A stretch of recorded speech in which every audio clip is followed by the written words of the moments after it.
Mr. Gaming Counselor. Mr. Gaming Counselor here.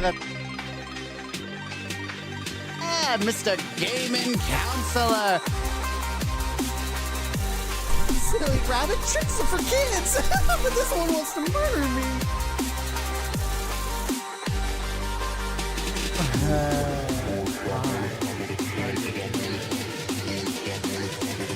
So long, you loser. Ah! What was that?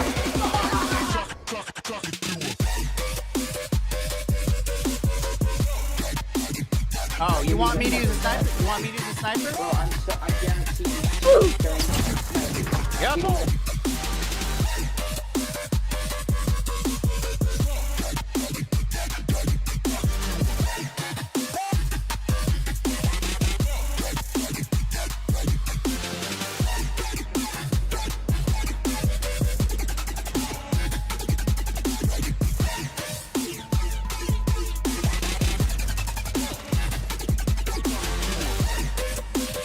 Where's the third one?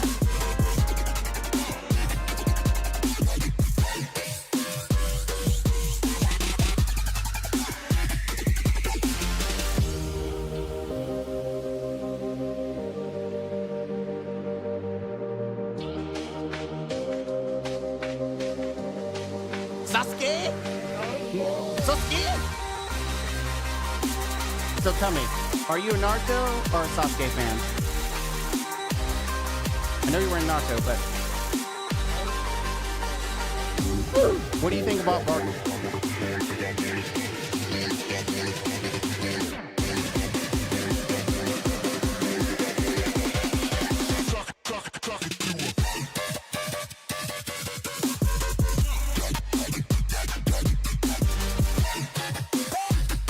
Oh, this is not my train controllers! Moons. I'm safe over here. They'll never expect anything from me. Da-da-da-da-da. I'm safe. I'm safe. I'm safe. Ah, no! No!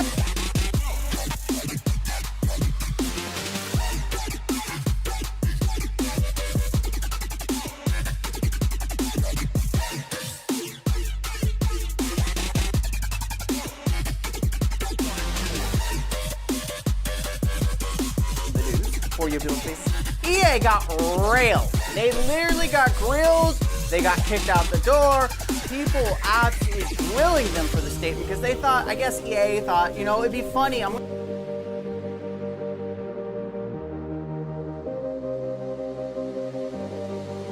Welcome to the Counselor's Office. When you were all alone, yeah.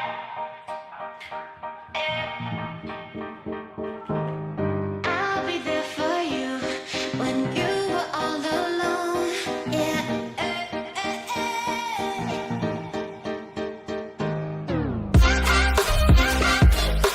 I'll be there for you when you were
Mr. Gaming Counselor. It's the Gaming Counselor here. Mr. Gaming Counselor. Silly rabbit tricks are for kids. But this one wants to murder me.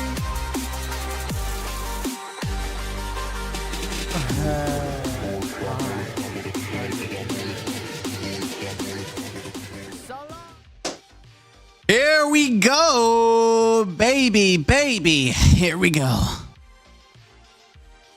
Live in the counselor's office. Starting the recording. Here we are, ladies and gentlemen. You are not mistaken. We're doing a live review of Season of the Wish. I'm going to be honest with everyone watching this, the VOD, as this is going to be edited. I made a full-on script. It is a nice script. It is like 8-9 pages long. And I also had some like green screen play going on. I had a lot of fun things planned, like jokes. And I'm going to be honest. I just don't care. I put way more effort into something that is not worth it. Like, Destiny doesn't deserve this much effort from me. There's other games I would like to do reviews on that deserve more effort. I might still do one skit with the green screen. Maybe one to kick us off. But we're doing this live. And I'm not going to hold anything back, okay? I'm not gonna censor my thoughts. There's going to be people who are going to be upset. And I don't care. I don't. I've done everything possible in the season. And I don't care. I don't care if I step on any toes. Now, here, I do want to preference that if you are a new player coming into the season, you're going to have a different mindset, view set about a lot of things. And I say this because as someone who has 8,000, maybe not, I don't know how, like I'm in the thousands because I can't even figure how many hours I have from Destiny 1. Like alpha, beta, whatever. I don't have that account anymore. But the thing is I have an ungodly amount of hours than most pro-typical players. I also have a full-time job that isn't YouTube, that isn't playing Destiny 2. I am a person who plays the game, surprisingly, for fun. So I come from this viewpoint that isn't clouded by cash, by fame, by any of this. This is just a dude who plays games, and he plays this game too much. That's the perspective that you need to see this review from. Take your bubble out of whoever content creator. They get paid for this. This is a subjective opinion, my subjective opinion. Do you have to agree with me? Absolutely not. Am I trying to encourage you not to play the season? That depends. I'm going to give you my input and then you decide whether you believe or feel the same. And if you don't and you want to buy the season, more power to you. It is all up to you. I feel like I have to say this because people don't understand that you can like a game, you can purchase something, critique it, give it criticism, and that's okay. Just because you criticize something doesn't mean you hate the game. It doesn't mean that you shouldn't be able to play it. Like the amount of, if you don't enjoy it, go play something else, which technically I have. But that's such a dumb response. You can give criticism. It's okay. And like I said, if you're a new player, all new content's good content. You haven't got to the point where I'm at. Get to 8,000 hours or whatever, and you'll understand. So let's get into it, shall we? Welcome, ladies and gentlemen, to the counselor's office. I'm Mr. Gaming Counselor. Now, if you've been on the channel, you know I've never shied away from getting brutally honest opinions in regard to Destiny and Bungie. Very honest. Very brutal sometimes. Sometimes I'm a little lenient more than I should be, but mostly honest. Season of the reused assets is no different. I mean, Wish. Yeah, that's what I meant. Wish. Season of the Wish. Season of the Wish was a season. It was an actual season. Let's be honest, guys. Before we dive in, let's not think that this was going to dramatically change Destiny. That this season was going to save us. That that Bungie was going to go all out for this season. It is a season among other seasons. That's the bottom dollar. They did not go out of their way to drastically change things. I didn't expect them to reinvent the wheel. I went to this season with a very low expectations. If you did, I don't know what to tell you. Like, there's probably a lot of people who thought that Season of the Wish was make or break for them, and I don't know why. Bungie has done nothing to encourage faith or belief that things are going to magically be different, especially for this season. But, huge but there. I will say I did not expect them to take feedback from the community and just throw it out the door. They definitely did do some changes. Granted, they did, but not in the way we expected. So let's go into what I call Season of the Scattered Signal, or the loot review. And by the title of that statement, you can imagine what I'm going to say. Here we are live in game, because why not? The best thing, we're going to talk about loot. You need to be able to see what the loot is. And I've crafted everything. Everything's crafted. Everything I have. When talking about Destiny 2, we all play for one singular reason, maybe two reasons, right? The biggest one is loot. We love loot. The other is obviously we like to shoot and kill things. Those are like the two main ones, right? It's what makes Destiny 2 a looter shooter. If you were expecting the Season of the Forge level of weapons, you'll be disappointed. In fact, I think most seasons this year have been disappointing, and previous seasons have been disappointing. I think the only season I was ever hyped was Season of the Dawn. Like, we had some iconic weapons, especially themed off of Saint 14. Overall, I thought that was a good loot season.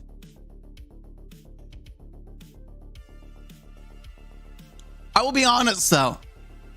Bungie has made it very apparent that seasonal weapons are not meant to be overpowered. They specifically want raids to be the highest potential for strong weapons. That means like perks, combinations, and such. They specifically want raids to be the chase of the game. That and some adepts, right? But mostly raids. But even in the pile of generic trash that we are given season after season, sometimes we can find a diamond bracelet that some kids threw in the trash can accidentally, right? Mom's walking, kid grabs mom's diamond bracelet, throws it in the trash after playing with it. Like, I don't care. And then you might find something like, whoa, that's heck yeah. What I'm talking about is scatter signal. This beauty here is probably this thing is probably one of the best. Let me get a good view. There it is. One of the best weapons in the game. In fusion category, let's be specific. Fusion category, right? The hottest item of the season. The absolute must-have, not simply because it's the first strand fusion rifle, but the fact that it's the fusion rifle for PvE. We'll get to PvP in a minute. It's the #1 DPS fusion in the game right now. If you're new, if you're returning to the game, or a veteran who hasn't decided to play this season, I'm here to tell you, above all else, this gun is the gun of the season. It's being used in raids, GMs, any content in the game, it's being used. I took it into the Warlord's Ruin dungeon and did solo flawless with this in combination with with Dragon's Breath. It is a nasty gun. And I'm not talking about with artifact mods. On its own, it is nasty. Can you still use your Riptide with Chill Clip? It's not as good as it was with the Chill Clip being nerfed. Yes, you can still use Chill Clip. I'm still using Chill Clip on my Riptide. But this for DPS, it is, I can do some massive DPS, especially in Crota against Ute. Now, PvP, I won't be honest. I'm sticking to my Cartesian and my main ingredient. If I'm going to use fusions, I'm going to use that. And now, if you want my brutal truth, yes, there's plenty of videos out there that could be like scalar potential, disgusting in PvP.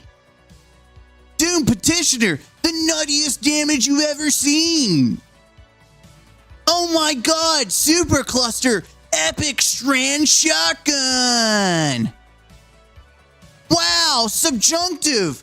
I use this in gyms. Let's be honest here. I'm gonna be very honest. And first off, disclaimer. Very big disclaimer.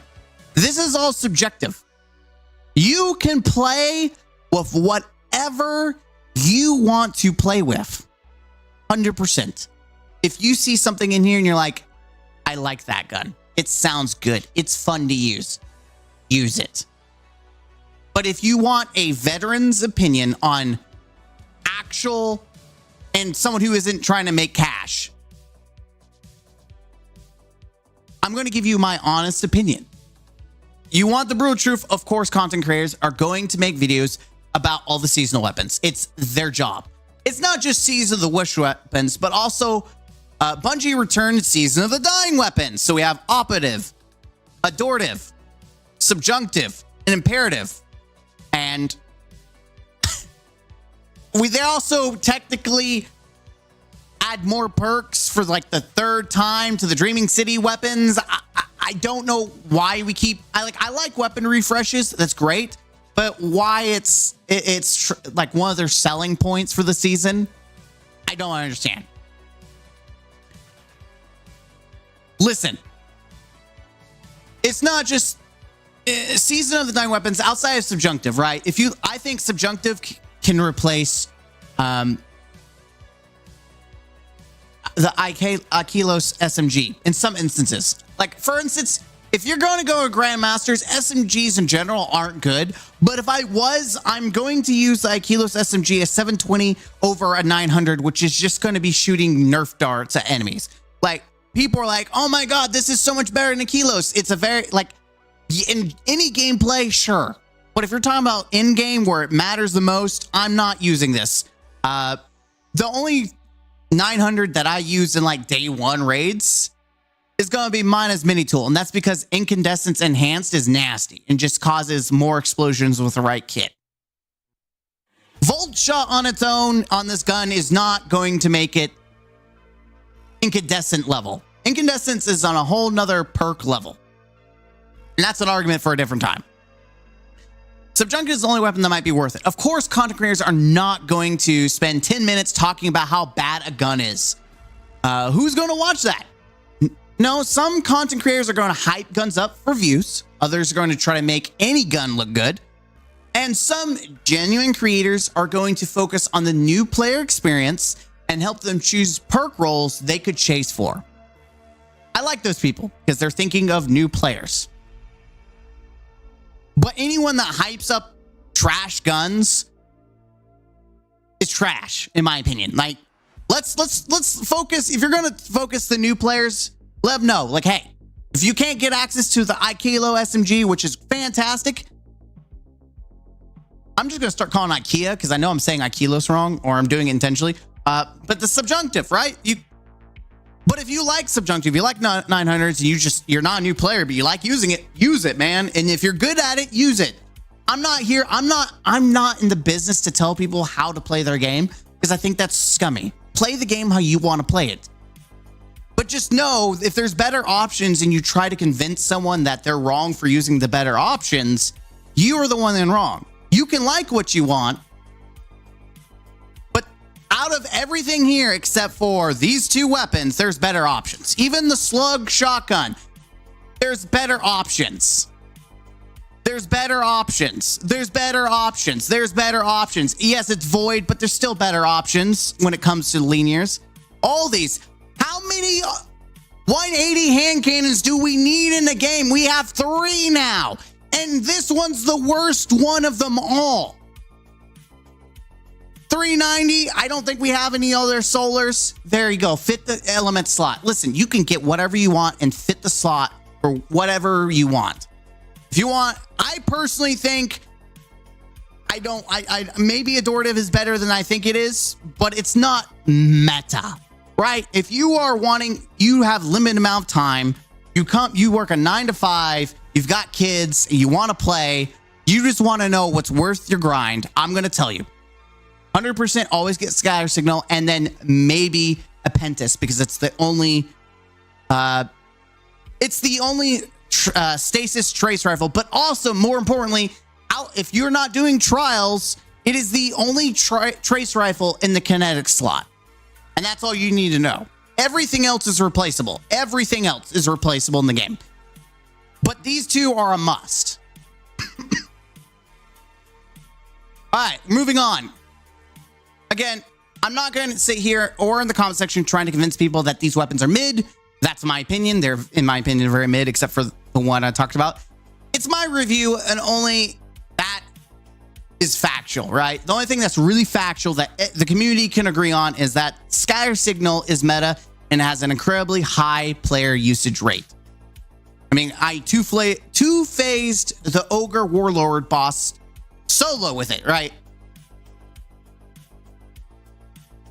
All right, moving on. Now let's talk about the exotic quest, right? Let's talk about the exotic quest. And I want to go to collections because it's not actually in my person.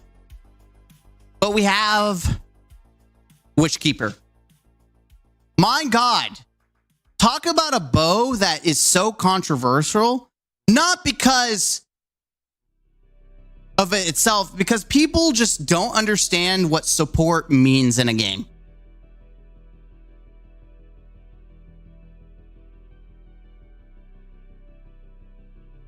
I like it. I really, really want to like it. I'll be honest. It's pretty mid. It is lackluster. For one, its build up takes way too long. And I'm comparing this stuff from a end game perspective. If you're talking about basic core missions and patrols and basic nightfalls, any gun works. So we have to look at actual viability from all aspects of the game. And you can do that by looking at the end game.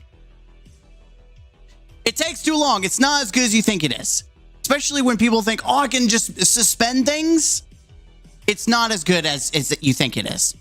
It's a very support weapon, which most people will be turned off on. In fact, I made a video doing a Grandmaster with a support build with Omni and using Witchkeeper. And I've never seen more of the Destiny 2 community triggered, or at least a small vocal minority triggered, that I wasn't showing a meta build, that I was doing support. Oh my God, it's crazy. What is support? It's not well. You're not using well. That's the only support I know. Listen, I'm going to be honest with you. The damage is mid. Even with this extra suspend damage, it's a neat ability. And here's why it's really not that good. since they dramatically nerfed suspend, they gave it like nothing to work with. What I'm confused about is if they gave the OG suspend, like from before pre-nerf, to Wishkeeper, like they gave Huckleberry the Rampage damage buff that Rampage used to have, but now only Huckleberry has. If they gave it the same treatment as Huckleberry, but with suspend, and it suspended champions and ads for that length of time pre-nerf, I feel like it would be used more. But it was dead on arrival specifically because suspend was neutered. Now people are still using suspend, but why use a gun that is so focused on just that one thing when I can just run ability spam? Exactly. You're better off running ability spam and using a weapon slot to actually kill things than to actually just provide support. Especially when an enemy is bulky. First off, people live in this delusion that you can't use bow in GMs. You can use them. Like Wish Ender is probably the best bow in the game. And I would use the Wish Ender more. I would recommend anyone use the Wish Ender and spend the time trying to go Wish Ender over Wishkeeper. Honest truth. Because when you deal with bulky targets or anything GM, you're just shooting nerf darts, even with the suspend bonus, even with strand boosting this thing, like the burn being strand. It doesn't matter. It really doesn't matter. It's mid. I like it. I like the concept of it, but with them nerfing suspend, it's really not that good. Moving on. Like, you'll never see anyone use this in day one raids, and you can get away with GMs, but know that the entire time I do GMs with this thing, I'm wishing I had either TQ's Divination for this season because Solar is just fantastic, or I wish I was using Wish Ender because Wishkeeper is not a keeper, in my opinion. I'm not going to review the new Trials Trace Rifle. You just need Lightfall to play Trials, so it's not really shoehorned to the season. I believe Grandmasters are the same way, so I'm not gonna review that kind of loot if it's tied to just free to play or anyone can do it. I'm looking specifically at seasonal. So that loot is not tied to the season. We're not talking about it. Though, as just a FYI, the new season, the new weapons in both these activities are very skippable. I'll be honest. They're doing, and as before I wrote this script, Bungie had not announced that they were going to bring back old weapons and introduce new ones. So this review is not including those new ones, but it's been at least 10 weeks of the season out. And I'm going to tell you, the weapons coming back aren't make and break. And if the new ones come out, if they're good, I will add it down below in the comment section of whatever video comes from this. But as of now, the only thing that is worth your time, in my opinion, is Scatter Signal. The best fusion in the game for PvE. All right. Talking about the season. Whoops! All Solar is what I have titled on the script for this. Again, I was going to do an actual video, but we're doing this live. This is based on the theme, and I had to talk about this. I had to talk about this. And since we're also live in game, let's look at we're talking about it, so we're going to pull up the artifact. Here, let me fix this. Because like I said, I didn't expect to do any of this live. So I'm doing some like on the spot. There you go. We're talking about the theme of Season of the Wish. I had to put this in the review because it's comical what Bungie advertises for season versus what we get in reality. During Season of the Witch, Bungie made it seem like the next season was moving towards a renewed focus on stasis, because people people complained, hey, Stasis is getting left behind. Strand is really strong. Why use Strand or why use Stasis when we have Strand? They give us the old reliable response. We hear you. I bet you do. We're making some changes to Stasis. Well, they definitely made something change. Some Stasis, but mostly Solar. Don't get me wrong. I love Solar. I love the artifact mods this season. I love that there's more explosions this season than any other season we have ever had. It's like living a real Michael Bay movie, and especially in Grandmasters, everything's just blowing up and exploding.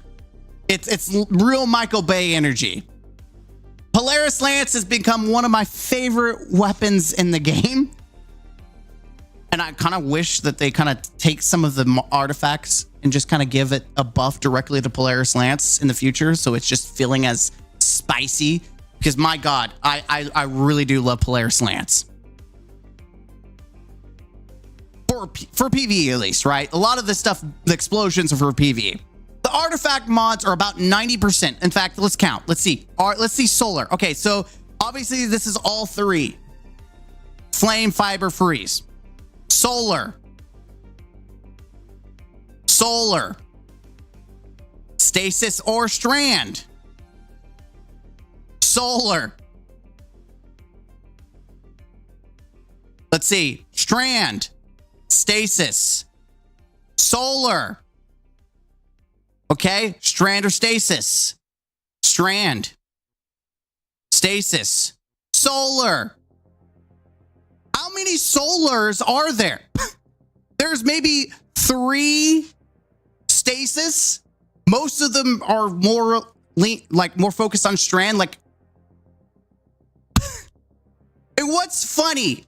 Those last numbers could change. Obviously, it's not really truly 90%. That's over exaggeration. But you could tell by counting on the fingers that there is more artifact mods for Solar than there is Stasis, or at least the ones that make even matter are Solar. Like the really good ones are Solar. So much so that most people are doing Solar in raids and Grandmasters. The Stasis artifact mods, in my opinion, are very underwhelming. Shatter and case targets and Stasis crystals deal increased damage. Wow. Cool. That's great. I mean, I guess that works if you're using Headstone or throwing a grenade at something, and using your super. But literally Polaris Lance, you shoot and things blow up. Like, what are you're gonna, oh, I did a little bit extra damage with some ice? Or am I doing Michael Bay level explosions? You tell me. But what's even funnier? Yes. Bungie did not say anything in the season about making massive changes to Stasis. They said nothing about it. They said nothing massive. But they also didn't really do much for it. Outside of maybe Shatter Dive in PvP, because hunters can now nuke things. All they did was really reverse some of the nerfs to Stasis.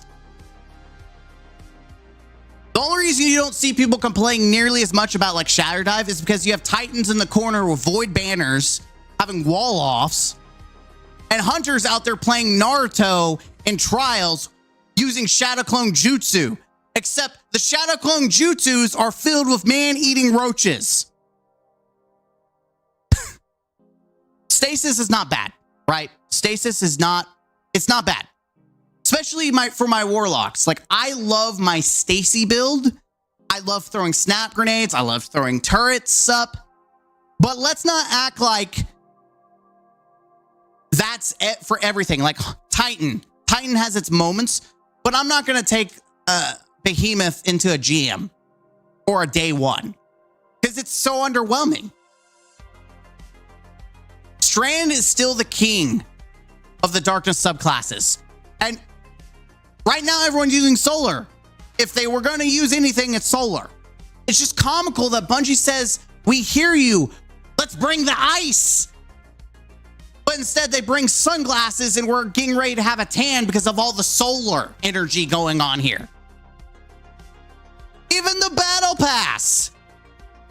Go to the battle pass. What do we have at the battle pass? What is this? Look at this. Look at this. What is this? It's a solar rocket. Is it stasis? No, it's solar. Listen, I love Dragon Breath, by the way. So this is not me hating it. I'm glad it's back. It is probably one of my favorite rocket launchers. And I specifically saved it in the review for this moment so I could talk about it. I will admit I was wrong. I said when I saw the preview, this sounds like it's going to be crap. And it is as good as Anarchy used to be, if not better. I use this to two-phase the Ogre solo as a Warlock with Scatter Signal. I would shoot this, let it charge up, blow my load with Scatter Signal with an 18 clip, shoot some more Hothead, and at the last rotation, I would pop my Dawn Blade, do some super damage while Dragon Breath is cooking. And my God, beautiful DPS, two-phase that Ogre solo. I've done more damage solo in my solo run than I have sometimes with blueberries. And that's saying something. Fantastic weapon. So yes, Scatter Signal, Dragon's Breath. Fantastic. But let's be honest, eventually you're going to be able to get this weapon. If you don't want to buy the season, literally in the final shape, they're going to put it in the exotic kiosk. You can use your exotic ciphers to purchase previous seasons. In fact, let's go to the tower. Let's check it out. Because I don't want to give fake news, right? We're not about fake news here. It's just funny that we talk about stasis and we get solar. And again, I've had more fun with solar than anything. Absolutely fantastic. I enjoy solar. Maybe not Titan, because Titan kind of got nerfed. Hunter, even with the nerf that they just did to Celestial Nighthawk stacking with the surges, still a fantastic build. And that's also because of the 25% buff they gave it, but also because of all the beautiful solar synergy that you get in this game. So let's go over here. Like I said, if you want to get Dragon's Breath, you can just go over here to the kiosk next season, or there's not going to be a next season, in the final shape. And here we go. We got exotic gear, and you just go over, see final shape. We got all these these are all seasonal weapons. Lightfall exotics, seasonal, except for this one. But these are all seasonal. You don't have to buy the season. If you're patient and you want to go into the final shape, you can still get Dragon's Breath. You don't have to spend the money for Dragon's Breath. That's the bottom dollar. Save you the 10, 15 bucks or whatever. If you want Scatter Signal, it'll be put into the loot rotation for free. You won't have to spend it. So you can get the two best weapons in the season for free in the final shape. So there's that. Now let me talk about a love story. That's right. We're talking about love.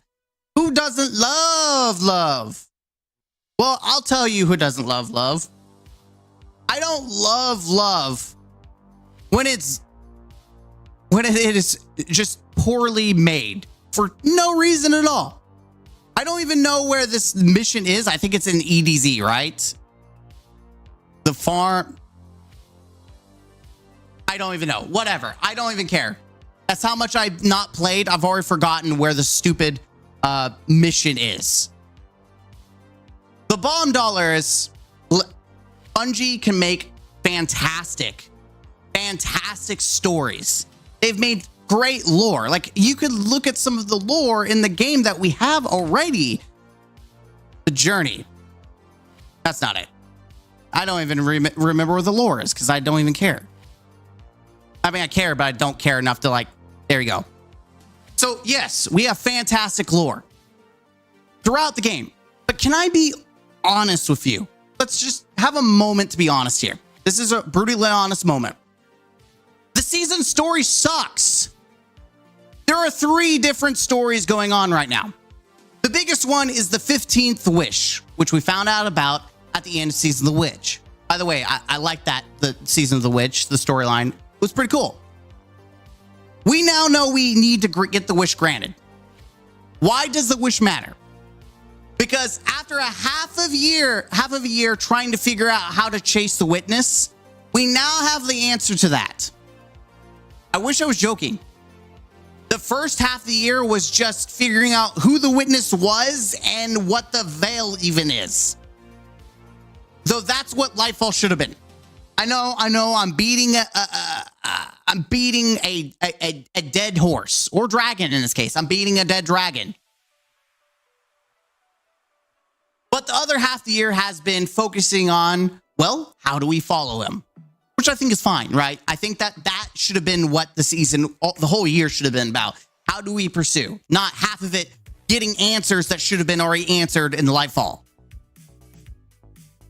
So this season of the Wish, we do just that. We finally get the answers. We finally get the wish granted. We somehow bring back a dead dragon that we killed in the last Wish raid, Riven.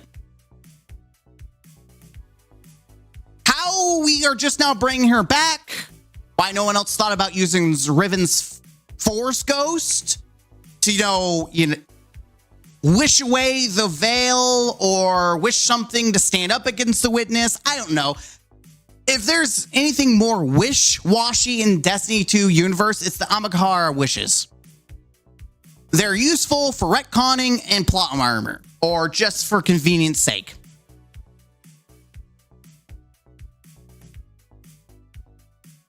The second plot point is the sibling love between Mara and Crow. The problem with that is that it goes from 0 to 100. We see the two interact like throughout the year. We see them interact, right? But in this season, it's just like Crow is Aldrin again, minus the villainous nature. It would have made sense to build it up over the season, but there was no build up. Out of nowhere, Crow is like, this is my sister. I love her so much. Like, what?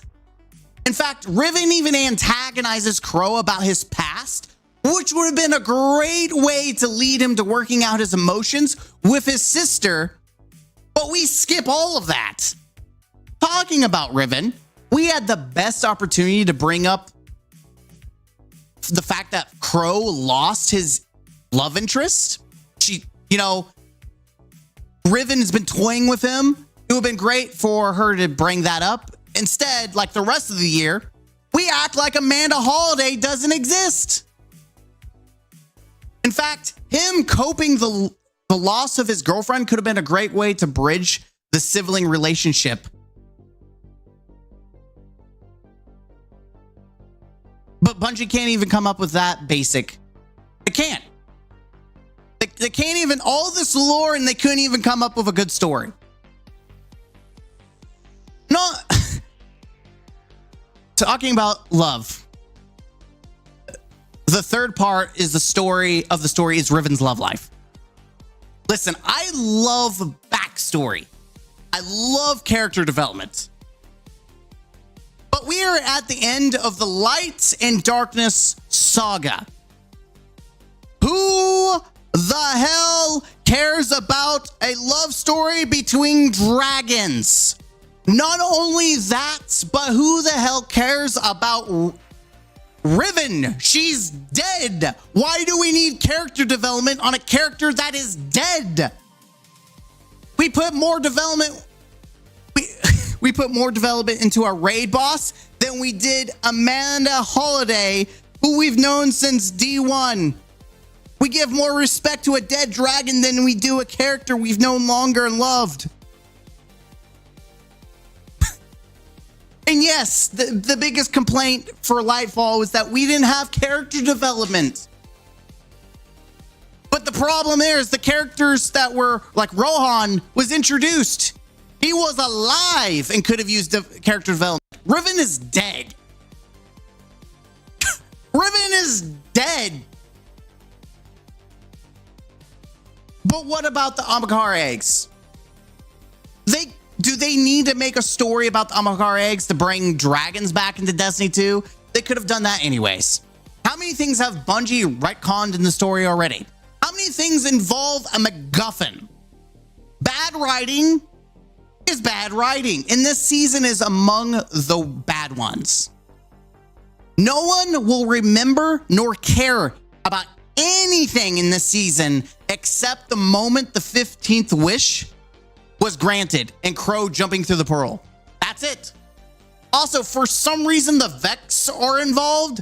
They're shoehorned into this for no apparent reason other than Riven's mate was in the Black Garden for some reason. The Scorn have more of a reason to be in this season than the Vex do. The Scorn are literally trying to have their wishes granted, and it's a continuation of the story provided in the Warlord's Ruin dungeon. Again, bad writing is bad writing. Moving on, seasonal activities. Oh, baby. Isn't this going to be a hot topic to talk about? Because, boy, people not going to like what I have to say about this. People are just not going to like it. And it's not going to show up here because I haven't started on my character, but you'll know in a minute what I'm going to talk about. Let's jump into the seasonal activities, which include the coil, which I have not unlocked on this character. It's a node over here. And the one section of the coil, which is labeled Riven's Lair. It is literally one, it even says it, fight your way through one of the pathways of Riven's Lair and slay the trespassers that seek it. It is literally cut content from the activity that is the coil. Then there's the exotic mission, Star-Crossed, and lastly we have the seasonal missions. So hopping right into it, let's talk about Star-Crossed. Right? Let's talk about the exotic mission that for some reason I've already forgotten where the heck it's even located, because that's how much I actually care. I'm almost certain it's not the Cosmodrome. Man, you'd think I would know, but I got everything I needed of it, and I don't even remember where it's located. It's going to bother me, too. I've got to find it for like 2 seconds, and I'll just have to remember to cut this out of the mission in the future. Or the video in the future. Why do I not know where it's at?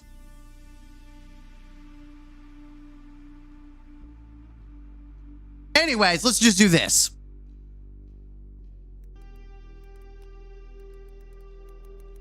Star-Crossed mission. There it is.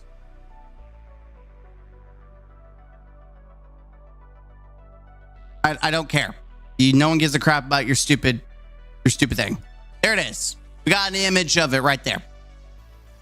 So, hopping right into it, let's talk about Star-Crossed. Yes, we're going to talk about it first because I have the least to say about it. It takes place in the Black Garden.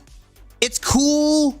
It's short, and we'll talk about that later in the review. It has some pretty cool encounters that can be fun, but the boss is the biggest letdown. You go through and you learn about the symbols mechanics right off the bat from the very get-go. You use these symbols to understand the order of killing enemies to unlock the doors. You get buffs that allow you to damage shielded enemies. And this is pretty much the same throughout except the boss. Like, you're doing all these mechanics all the way to the end. Yes, the buff mechanic does remain, but it's so minimal in the actual boss fight that you almost forget it exists. It's such a letdown that they dropped one of the core mechanics that they introduced. And it's not prototypical that they even introduce these kind of mechanics for exotic missions. So it was really cool when they did. But it's also not prototypical of them to introduce something and then just drop it out of nowhere. They usually follow all the way through of whatever. It's usually dungeons that they do it, and they usually follows all the way through. It's almost like they ran out of ideas and said, screw it, just fight the boss and call it a day. not all exotic missions have fancy mechanics. In fact, it is really sad because it's not the worst exotic mission, but it is pitiful when compared to exotic gems, like exotic mission gems, such as the Whisper and the 0 Hour mission. I think that's the pinnacle of secret or exotic missions, and no one's gonna let that down because that was probably some of the best content we've gotten. But what about the core activities of the season? The coil, which is not going to show up because this character doesn't have it. But the coil. Let's show some content, right? The coil gameplay. And I'll give credit to whoever I click on. The Only Cheetah. Shout out to Only Cheetah. Only Cheetah. Shout out to them. Is this actual gameplay or is this like some random game? Okay, no shout out to you. Here we go. Solo shout out to Esteric. Oh, that's Esteric. Okay, there you go. Here's some gameplay for you while we talk. What about the core activity of the season? The coil. Let's be honest. I'm not even going to act like there are two activities. Riven's Lair is the coil. Bungie just cut a section out of it and made it into a glorified strike. That's all Riven's Lair is, a glorified strike. I thought the Season of the Plunder was bad, but at least it had two actual separate activities. Riven's Lair is a joke. It is very lazy. So, what about the coil? What's the verdict on the coil? It's going to be controversial. I know a lot of people are going to want to argue about this. But let's first take a look at the coil, and then I'll tell you why I think the coil is better than the menagerie. I know, controversial. Last season, we had the option to choose the difficulty of an activity, which would give us better rewards. The coil is a gauntlet of activities that continues to get more and more challenging as you go through the rounds. Each round rewards loot at the end, and then you jump into the next rotation. In this activity, you have revive tokens similar to Grandmasters. As you can see in the video, I don't know if I pulled it up. I'm looking now. You can't see it in the video. That's okay. But yes, you get tokens like Grandmasters. Bungie also introduced score into the season, which actually matters. How do you get score? Playing the Zelda pot smashing simulator. I wish I was joking. You have to go around smashing pots in between the encounters and kill moat goblins to increase your score. At release, it was very stingy and platinum was very challenging for some people. At the time of making this review, Bungie has reduced the score and it's been reduced even more, which I think is okay. I really do. There's no reason to double dip for a seasonal activity. If you have a token system, then the point system shouldn't be punishing. So why do I think the coil is better than the menagerie? Well, for one, it provides a challenge. It actually makes me think about my choices. And I actually have to have a decent build to get through it. No build? No problem. Go play Riven's Lair. It's a glorified strike that anyone can do. I know that's a little elitist, but I'm telling you how it is. Also, you can just do some of the easier rotations of the coil and then bounce. And you keep all the rewards. So it's not like new players can't do the coil. You can. You're not forced to keep going up the difficulty chain. Not only does it make me invest more time and attention, which I'm going to backtrack. You can stop at any time you want. You could not do that with Season of the Wish activity. You were forced to have to start it and end it before you got rewards. Here, you finish a rotation, you're done. Peace, bye. So if in the Season of the Witch, if someone put in to make it a hard challenge that you didn't want to do, you felt like you wasted your time. Here, it builds up. And so before it gets too hard, you can bounce. No time wasted.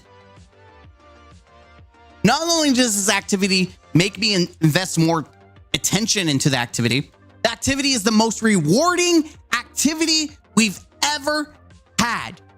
If you go all the way to the end of the activity is the most fulfilling of loot, especially if you get platinum. If you get platinum, you will be rained of loot. I completed almost all the crafted weapons by mostly doing a couple of runs of the coil. Okay, not maybe just a couple, but I did a very rare amount. It took about a good run, about 30, 40 minutes with just a random LFG. I'm sure if you had a min-max team and you were grinding and farming, you could probably go faster. But for a casual LFG random pairing team, 30, 40 minutes. But it's well worth the time. You get bonus chests, as you're about to see in the video. You get bonus chests in between each round. And he's collecting points as well. Granted, it is Dreaming City gear mostly. Like weapon-wise, you can get other things. But the fact that you still get loot is fantastic. You get to focus specific loot or go the RNG route in between the pot smashing simulation. You get to, once you get to the end, especially the platinum room, you can choose specifically, I want an RNG chest or I want this, like if it says a linear symbol, you know when you click that chest, you're going to get a focused linear weapon. Yes, the menagerie was rewarding, but people have rose-tinted glasses and forget that most people took advantage of the multiple chest glitch. Where running back and forth, you could keep reactivating the chest until they patched it, and then they just made it where you get 2 chests at the end. This is far more rewarding. Just 10 times rewarding. I think if people weren't jaded about seasons or, activities, they would love the coil a lot more. But people are pretty much done with seasons. And it's a shame because it's a really, the most shameful thing is that we get a really good activity, especially for loot, and it's at the end of the year cycle. So no one cares. But that's Bungie's fault, not the consumer's fault. Missions. Never met them. I've got some hot takes to hold onto your butts. We've got missions, and they're filled with story. Or at least that's what people would like to believe. You're absolutely right. There are quests from like 6 years ago. Remember Forsaken? I do, because I bought the expansion. It was always great to pay money to play content I already paid for. And the story is fresh, it's new, it's very interactive. You can't complain about that. Yes, because there's nothing more fun than sitting and watching characters have a conversation while we have no interaction at all. If I wanted to creepily stare by people and just stare at them while they talk, I could go outside and watch random strangers talk in real life if I wanted to be weird and creepy. The story delivery is predictable. It's lazy, and honestly, I'd rather play a tall tale game where at least there's it's an interactive movie. It knows what it is. Versus the social, weird, awkward interaction simulator. Like, I'm too shy to talk, so I'm just gonna stand there and watch you guys do all the talking. The developing a game is so hard. It takes so long to make things. The community has made it loud and clear that they do not like seasons. They are tired of the lazy model. And if it wasn't a problem, Bungie wouldn't be switching to episodes. And people are be like, well, see, they are listening to the community. You just made yourself really dumb looking. Why complain about something that's changing, Mr. Gaming Counselor? It's not like they could change anything now. Actually, my retort to that is the community has spoken out against seasons for over 2 years now. The only reason Bungie is starting to address the situation is because of Lightfall was a colossal failure. and they have no choice but to desperately bring back players to Destiny. The reality is that Bungie has had plenty of time to make course corrections. And while, yes, this is the last season, and even though I do not expect drastic changes, I would have at least hoped they tried to maintain some kind of goodwill with the community by addressing some of the concerns before the release of the final shape. But it's actually comically the opposite. Instead of even meeting the same quality we've gotten in previous seasons, we've actually gotten less. I wish I was kidding you. I wish I was kidding you. But the facts are better than opinions. Let's go over the weekly missions and the tasks that Bungie has you do for Season of the Wish missions. Let's go over it, shall we?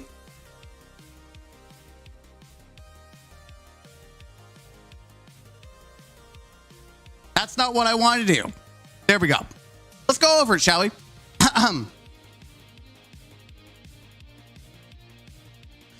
So, starting with week 1, speak to Riven. Search for Do Riven's Lair. I'm going to paraphrase them so you just know exactly what it is, right? I'm going to say, speak to Riven. Riven's Lair.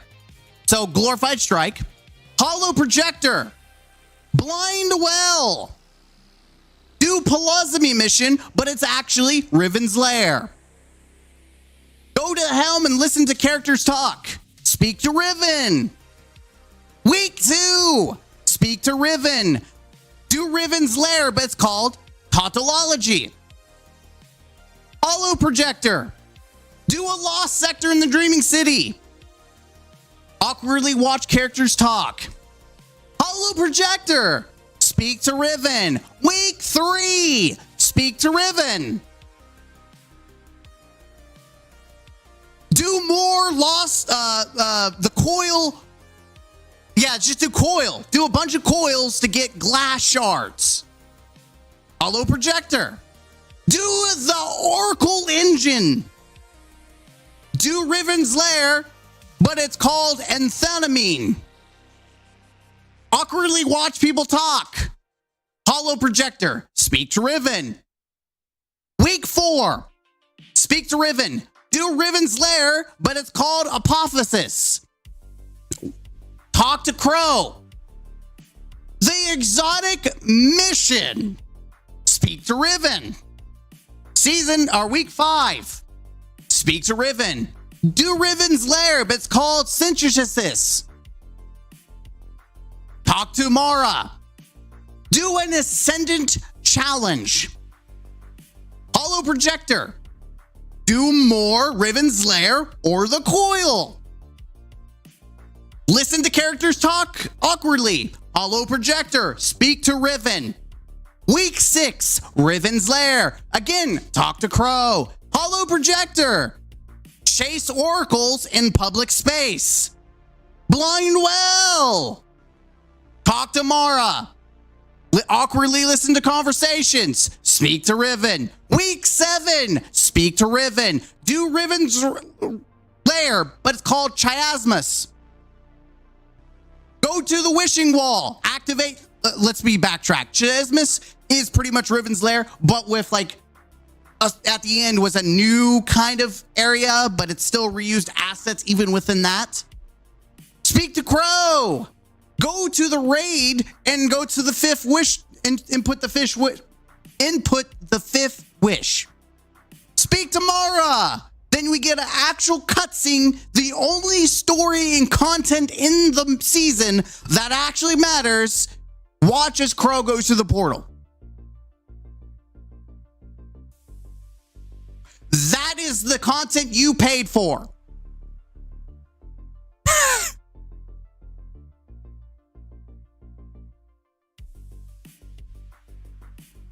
Holy sh**. Do we begin to understand the problem with the season? It's funny because content creators like Datto defended Bungie when they received backlash from the community during Season of the Plunder when Bungie brought back sunset lost sectors and reuse them for seasonal content, right? Remember that the Mars lost sector, and like, wait, that's the Mars lost sector. You took Mars away from us.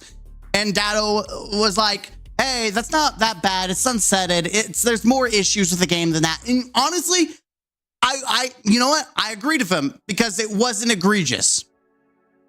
I think we can agree that Bungie has taken that and used it as a green light to give us whatever garbage we got this season. I have never seen someone so egregiously reuse assets like Bungie has this season. You want to know what the missions for Season of the Wish is? It's Riven's Lair, which is just doing the same activity over and over and over and over again. And then the Dreaming City. That's what you paid for. This is what you paid for. What's that? It's free. You still paid for it. Not only are they double, but they're even triple dipping the Coil and Riven's Lair for missions. But they're making us play old content that was either free or you already paid for.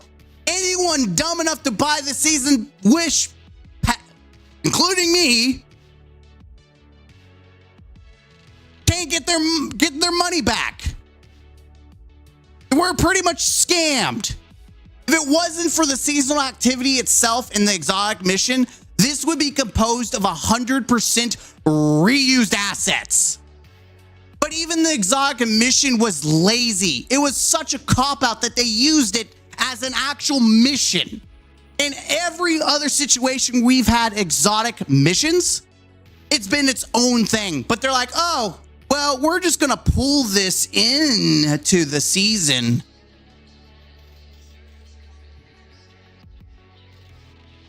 Bungie, to skip having to put more effort into the season, and it's the bottom dollar.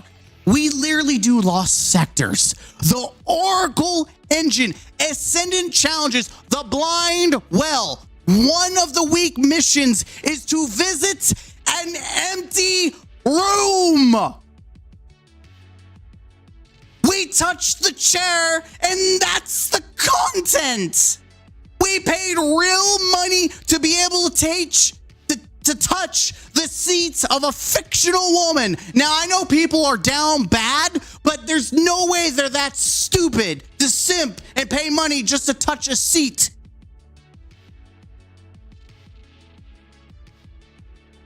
But hold up, Bungie's probably trying to focus on the final shape to make sure the community's happy. That is the most brainless IQ excuse I could ever think of anyone trying to use. 2 years have people have complained about seasons, and Bungie did nothing but reuse assets this season. There's nothing more disrespectful to the community than that. They might as well take our money, burn it, and flip us the bird. Who in their right mind thought, yeah, well, people will play content they paid for already. Let's just make them do more of that, right? While we're at it, let's use free to play assets too. Screw you. These dumb players will gobble it up. You know who signed off on this crap? Joe Blackburn. Amazing how people will praise how he listens to the community. But are we really going to ignore that we literally visit an empty room and that's supposed to be fun? That's fun. Content that we gave money for. But of course, people will have us all just sit and be there telling us to shut up. Be happy about what you got. That's not how consumerism works. The people making the product make it for the player, not for themselves. Cutting corners on the final season does not inspire trust. It does not encourage faith. It's comical that Joe Blackburn tries to build up some goodwill with the community, but all that is flushed down the toilet when Bungie releases a $15 starter pack. Are we going to ignore that existed? Like, are we just going to ignore that he's trying to make things better and then this comes out? we're just gonna act like, yeah, this never happened. Joe Blackburn's the best. Yes, nothing to say. We're listening, trying to rob new players. You know what's ironic? I really, really did hate Season of the Plunderer.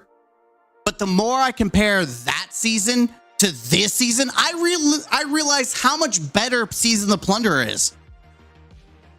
It's an ironic comparison of what effort in a season looks like versus no effort at all. Anyone is anyone in chat or in the comment section remember Season of the Plunderer? Season of the Plunderer arc starter pack. I don't know if it's anywhere, right? Bungie gives players starter armor, Season of the Plunderer. Like, they actually gave people armor. There it is, Season of the Plunderer. One-time bundle to kick off the Season of the Plunderer. Contains 3 exclusive items and 3... No, that's not it. It's definitely not that.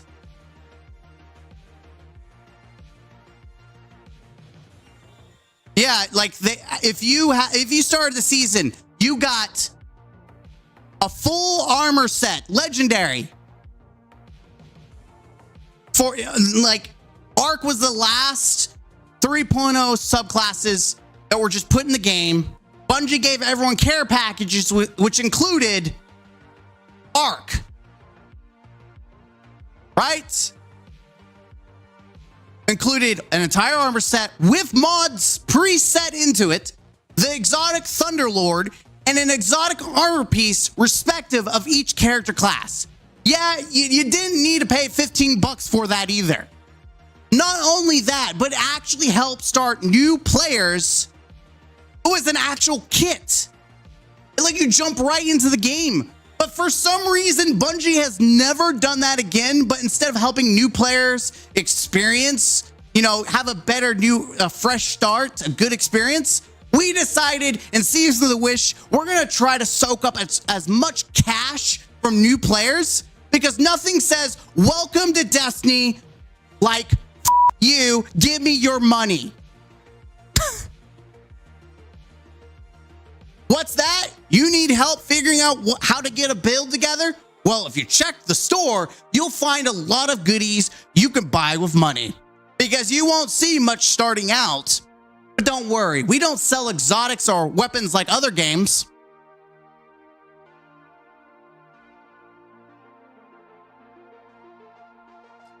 Whoops. They definitely didn't try to start that.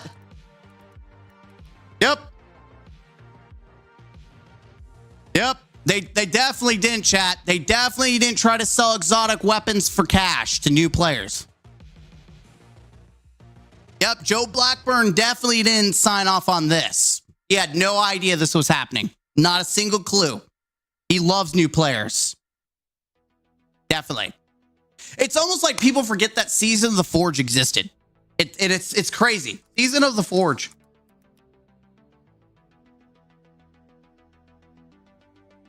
I would like an actual image. Thank you. I don't want her crotch shot.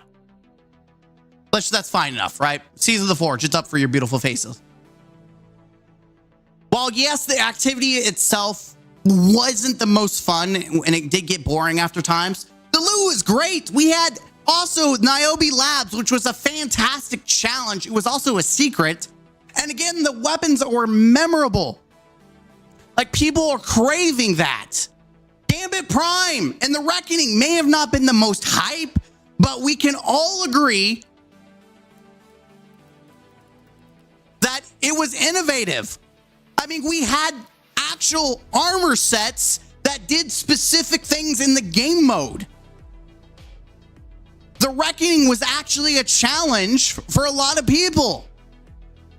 It was innovative. Bungie actually tried new things with these activities. This is the final season. And with years of feedback, the criticism I give is well worth it. I am dogging Bungie for this season, and it is 100% warranted. There is zero excuse for the crap they sold us.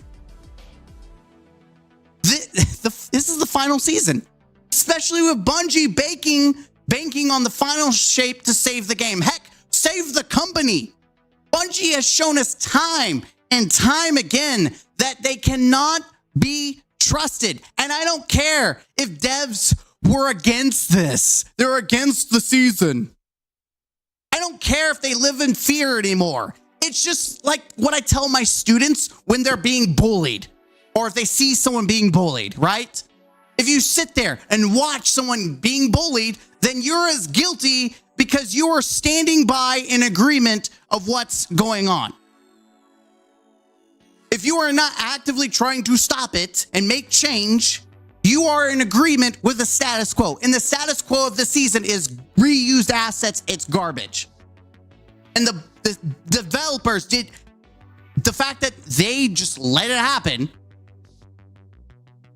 is ridiculous. Like, what did they even do to develop the season? They literally did nothing but use 90% reused assets. Even the seasonal exotic mission is short. And they did that intentionally because they knew if they made you do an exotic mission and it was hard and challenging, like some of the other ones were, people wouldn't be able to get past the seasonal mission because of that. And people would have been upset. So they made it easy and short. That's why the boss ultimately dropped the mechanics. That's why the boss doesn't have anything crazy that actually makes it a challenge. It is a joke.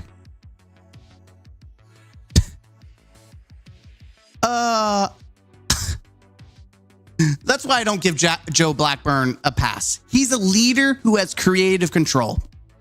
But the only thing creative about this season is how they could scam people out of their money this season. Oh, but they're adding more content to the season. Oh, like wishes? Which require you to do what exactly? Oh, right. Lost sectors. Sure, this is great for new players, but wishes do nothing new. It's chores. Just basically the whole season is chores. I don't play games to do chores. I play games to have fun. I think that's a pretty basic concept. It's fact that a $27 indie game not only has more players and has made more money than a AAA company, but the fact that people will remember Pal World more than they do the Destiny 2 story. Why is it that an indie game understands the basic concept of letting gamers have fun, and Bungie, who made Halo, no longer understands what fun is? Unless they think putting a shopping mall in a game is considered fun. You know, they probably do. That's why we not only have gone for one collab armor set, The Witcher, but now we have two this season. That's right. We've got two in one season. That's right. Like The Witcher said, you give me, or you, wait, you like The Witcher set? You like it? You love Witcher? Give me your money. What's that? We heard you loud and clear. You want good faith? We're going to build good faith with the community. We've got a collab with Mass Effect. What's that? You want that armor? Give me your money. Is it for Bright Dust? Hell no. But they're giving away a free ghost, ship, and a sparrow. They're giving the community something. Aren't you grateful for that? Yes. Because that's equivalent of giving me leftovers from a restaurant. Isn't that nice? Isn't that a great meal? It came from Olive Garden, but it's half-eaten bread. Like, no one cares about ghosts and sparrows and ships. I get that crap from Bright Engrams already. Most players don't have or even use 90% of the filler cosmetics. We want cool cosmetic armor. And the fact that Bungie hasn't even given us the minimal of allowing us to buy it for Bright Dust speaks volumes. But of course Bungie doesn't care. Why would they when the Bungie pay pigs out there are gobbling up all the garbage they pump out? They complain about PvP, PvE, yet they buy everything in the store. Man, sometimes I wonder what it's like to shoot myself in the foot.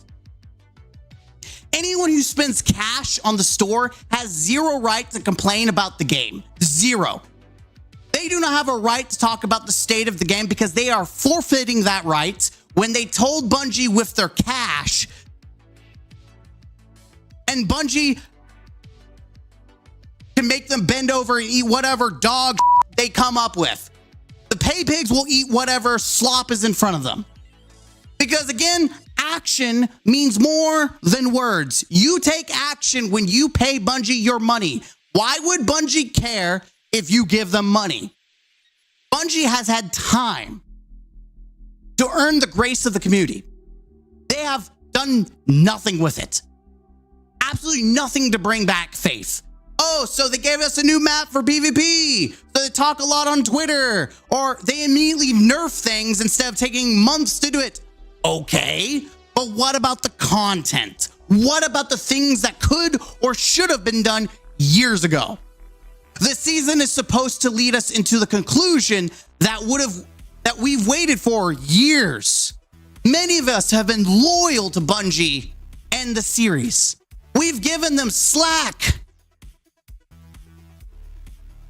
And slack and more slack. But Bungie has shown us that they truly do not care with their actions. Should you buy Season of the Wish? No. Do not waste your money. Watch the cutscenes on YouTube. There's like 2 or 3 of them on YouTube. Should you buy the final shape? Honestly, no. If you haven't bought it yet, wait until after it comes out. So if it's a train wreck, you can watch it happen instead of actively being a participant in the train wreck. Season of the reused assets is nearly a scam that continues to rob you of your money and your time while making you think that the story matters when none of it makes a difference. If anything, you'll get a summary of everything leading to the final shape at the beginning of the final shape. There is no way Bungie can sunset seasons and not have something for players who didn't play the seasons to go off of. The season is a shining example of what Bungie has become and what they think of the community. Words mean nothing, but action means everything. So think about the next time you make an angry comment on my video when I call out Bungie. What actions have Bungie done to deserve such dedication? What have they done for the community that shows that things are going to be better?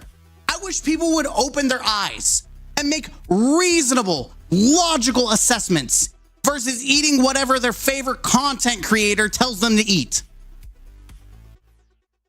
I'm tired of your whining. You ugly fat man. You're so dumb. It's funny how much of a loser you are. You live in your mom's basement. Your voice makes me scream. You'll never be successful. You're just a nobody no one should listen to. Man.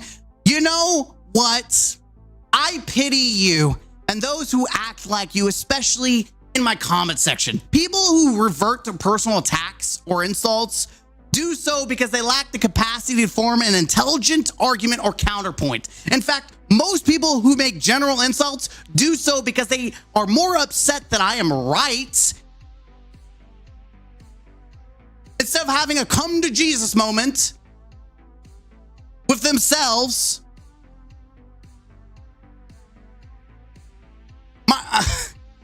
they'd rather lash out like wild animals.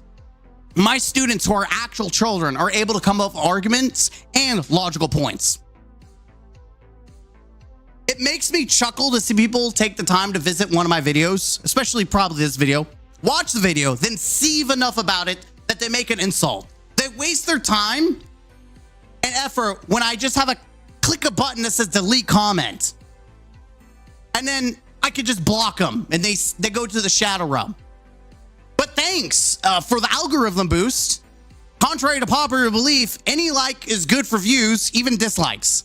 Some of my most divisive videos that are 50-50 on the love-hate scale are my most popular. So, thanks for that.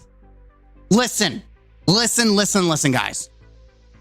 Ultimately, what you do with your time and your money is your right. But I'm going to give you the brutally honest truth. You can't complain about the state of the game and then defend Bungie for some of the most egregious stuff they have ever done in this season. Listen, I love Destiny. I've been here from the beginning. When Destiny 2 launched, it almost killed the franchise. I toughed it out. But I'm tired of being disrespected. I'm tired of constantly toughing it out. Games are supposed to be fun, not a job. If Bungie wants my money, they need to earn it with a good, complete, fun game. If a $27 indie game that is early access can make a good game, I have faith that if Bungie tried, they could. But greed kills. And if Bungie doesn't focus on the players first instead of money, then I don't see them lasting long. And we may be around long enough to see Bungie dissolve into Sony. Then who knows what will happen to Destiny then? With that, I leave you guys on YouTube, at least on the video. I'm still live streaming. I thank you for your time. Show the video some love. Give it a like. Share it with a friend. And sub to the channel for more. Until next time, don't forget to be the best version of yourself and game out. Holy crap. What a freaking... I have never done a live review. I've never done a live review. All right. That was a live review for those who are joining. Sorry, YouTube, if you've been wanting me to mention you. I see you, and YouTube, Twitch, sorry. We're going to switch the screen because now it's React Andy time. Let's talk about some Destiny 2 toxicity. And I just was a little toxic, but I think we can all agree that it's been rightly deserved because of Bungie. And there we are. Here we are at the React Studio. I need to actually put React down on above Studio because I've also adjusted the screen so the screen above is bigger. That was an hour-long video, by the way. I'm going to have to definitely edit that. That was a long video. There's no shot I'm uploading that, but I would rather edit that video, to be 100% honest with you guys. I would be very honest. I'd rather edit that video than actually put more effort into doing some of the skits I had planned, and it would have been really magical, but God, I can't. My will to do anything Destiny is just gone out the toilet. Woo, let me breathe and we'll do some reacts because we've got some topics. We've got some topics to talk. I'm going to close out Destiny because I'm not playing Destiny anymore. Not at this moment. Don't need you. Don't need you. Don't need you. Don't need you. Don't need you. We will need that. So, Destiny toxicity. Let's talk about it. I think this, I'm going to click on, this is like a perfect example right here. I've been collecting some of these just for the intentionality of being able to talk about it. So let's talk Destiny 2, and is Destiny 2's community toxic? I have recently had controversies with Grenadier Jake. And I say controversies, like he made like what? Let's go to the bookmark. I've got bookmarked a lot of weird crap, and a lot of it's gonna be Halo when we get to it. Like I'm scrolling through some of this, like this whole thing right here. I made a video and it unleashed a crap storm with people. Like people literally, I criticized him for this. He's come out, apologized. He talked to the devs. I'm not regurgitating drama, but what I do want to talk about is the people who talked on my channel about it. I'm going to go back to this. The people who came and I had literal insults, not even like counterclaims or arguments for some of the things I criticized him for. Like I criticized him for being crude. Like I'm going to be the first one to say I criticize Bungie all the time. but I'm not out here on Christmas Eve saying things. And again, he apologized, but that was the point. My criticism was how he presented it as a leader. It was like we're gonna look bad. We're gonna look like clowns. That was the point. That was the argument from my side of the picture. I got real clowns in my comment sections. I banned like 20 or 30 different people because it was an onslaught. And I'm gonna be honest with you. I'm a big boy. I don't get offended when people call me things and they say mean and hateful things to me. You're not going to hurt my feelings. Trust me. I have been through enough things in my life. Like, you can tell me I'm useless and you're just a random nobody. Not going to hurt my feelings. I literally have my mom who treats me like I'm useless. Like, does not love me. You're not going to hurt my feelings by telling me. I'm just going to tell you right now. It's like walking down the street and there's just pile of dog in the middle of your way. Am I going to walk through that? No, I'm going to walk around it. Is it annoying that there's just piles of yes, it's annoying that there's piles of dog right there. But I'm not going to throw a tantrum. I'm not going to rage. I'm not going to get upset. But I think it's a vocal minority. I'm not saying that all the Destiny 2 community is toxic. I think the ones that are the most vocal, which is the minority, is 100% toxic. And it's just not my own personal experiences, though I do have some other personal experiences. And anytime I do a video criticizing Bungie, which is very interesting. When I did the Grenader Jake and I criticized him for how he interacted about the Bungie devs, people were like, oh, you're just loving Bungie. You're just giving them an excuse. We should criticize them. Like, who are you talking to? Have you seen my channel? I just got done doing a review that was 100% criticizing them. I'm all for criticizing Bungie, but I also do it with logic, reason. I have facts. I have supporting evidence. I'm not just out here saying you're dumb, you're trash, you're fat. I'm not like acting like a 2-year-old, right? I'm not being toxic in the sense of just being toxic. I'm toxic because I'm getting logical criticism that might hurt someone's feelings because I'm speaking the truth. But like I said, here's an example. Here we have on a random video, gonna boost it up for y'all. A random video and it says mid video. Now, is this gonna hurt my feelings? No. But someone took the time to type this up. They watched the video and typed it up. You could have took the 2 seconds that you took to type this to breathe and it would have been more beneficial to you. But it wasn't just that, right? So, of course, you know, someone else is going to make a comment, right? So this person comments back.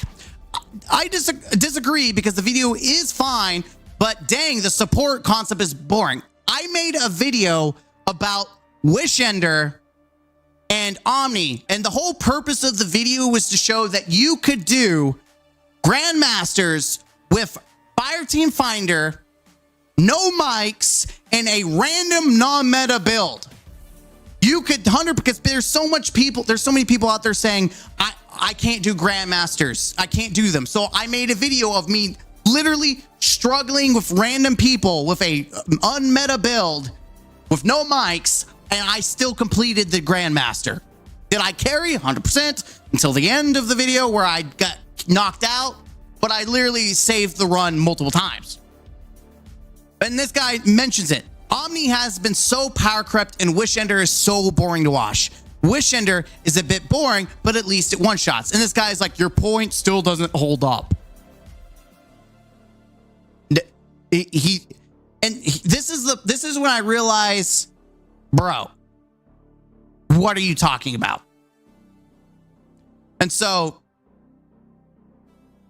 I get sassy. Listen, I'm a debater and I will get sassy. And so you're going to make a comment. I'm going to make a retort. I say mid because it's not a fleshed out fire team who has spent time running endgame content with each other. It's coordinated. It's using the same meta loadouts as everyone else. I believe I said most people don't even like running support because it's boring. And it is. Support, unless you're talking about well, outside of that, support in Destiny 2 is boring, even though Bungie really wants to try to make you use support. This video is meant to be messy. It's meant to show you don't have to be sweaty. Top tier even need mics to do it. Will it suck? Well, some of my videos with GMs show that they can be smooth and some are just crazy. But this one's an example of a Fireteam Finder pairing randoms that make the GM process tedious, annoying, and makes you feel bad for running a support class, even though Omni clearly helps save the team from wiping. Also, I'm not even an avid Wishkeeper fan, just using it for the point that it's not meta, but you can still do a GM if you don't have meta stuff. I would 100% urge anyone to use Wishender or even Tigu's Divination. The solar mods this season make it better than Wishkeeper, right? Pretty logical explanation of the purpose of the video. Then we have this doorknob, this gremlin. TLDR, you're bad at the game. Got it.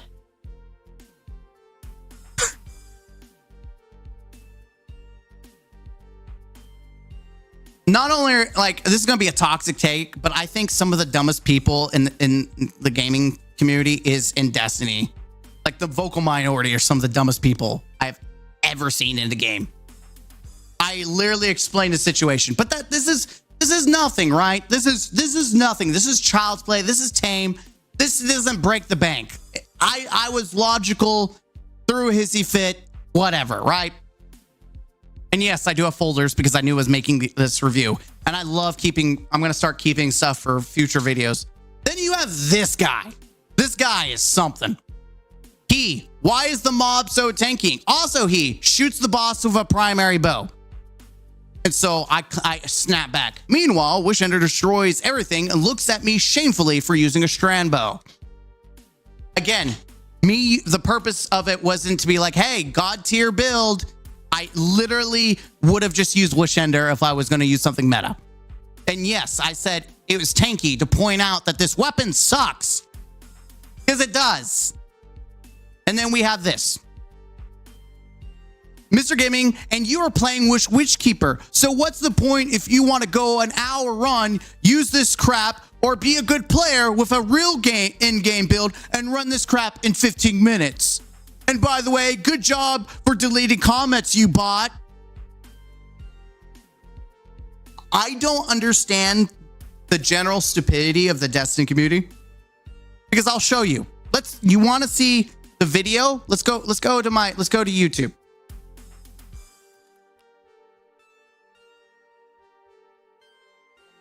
By the way, I've got a video on him coming because so many people railed me for not knowing who Asmongold is. That's coming. I've already recorded the video. It should, once I edit it, I'll put it up. Let's go. What was it? Crap, I don't even remember. Let's just go to my YouTube. I want to go to my actual channel. Do your channel. Okay. All right. So as you can see, I've been doing a lot of different mixed games. There it is. Fireteam Finder is not good for Battlegrounds GM. Someone tell me where in this right here. Please, someone tell me. Someone tell me where in the title I said this is a meta build. And you can obviously see me using Wishender. It's just low quality. That's fine. I'm streaming. I don't want to steal quality from the stream. Let's just close this and go back. So I continued on, right? So this is what I replied to him. The bot here is you. I haven't deleted any comments. I don't know what he was talking about.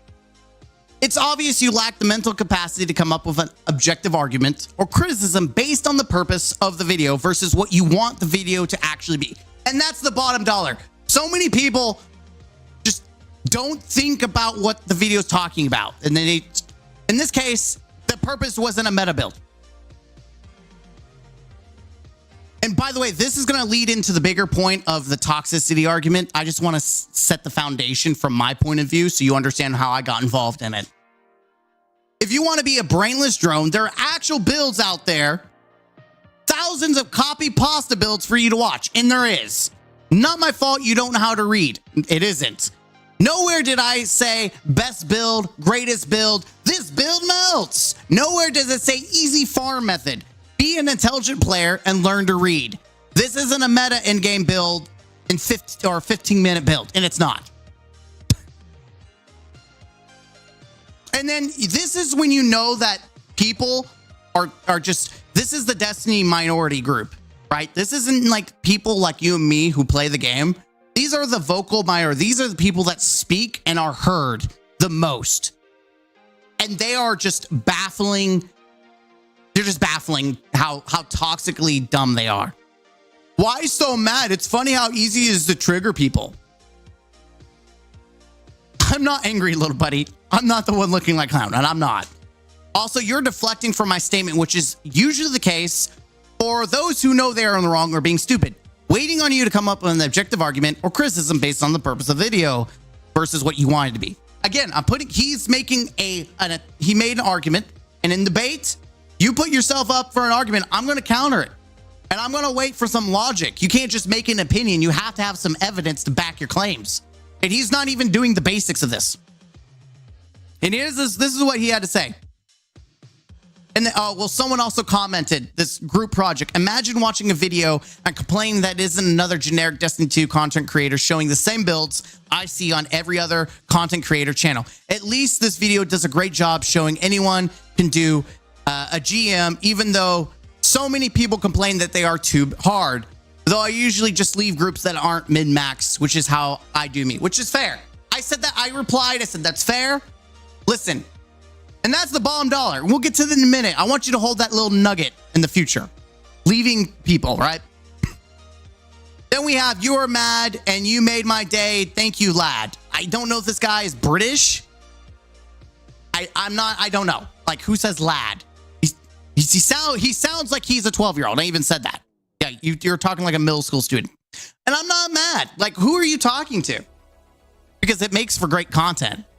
Here we are. I don't know what the other ones are for, but I did ban, what is his name? A Hustler Card of Fell. I said, where's your logical response? And I get, cool story. Tell me more. Again, these are people who are the vocal minority. These are the people you hear. This is the people that I get in my comment sections all the time. But I'm not the only one. Let's go to Twitter. This is what really started the chain. This was back. I saved this because I knew that I would see more. This was back in what, December? So this is a content creator. I don't know who he is, but I know what he's talking about. My notifications are melting today because I portrayed a sheer joy in a video game, having fun in the game. Who would have thought? Over a non-meta rocket launcher that is genuinely fun to use and still gets the job done. He's talking about the new World Drop Arc. He's using like Slide Shot, I think. He's using Slide Shot, which is pretty cool. If you're looking for insufferable humans to engage with, just scroll through my past few posts. Every time I post something Destiny related, I die inside. No wonder why you lost all the good CCs and community contact. Oh, you're the build hub guy. Oh. Versus the 100 cat profile he'll forget about tomorrow.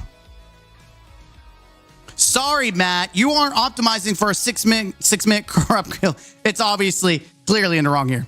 It's funny. It's funny.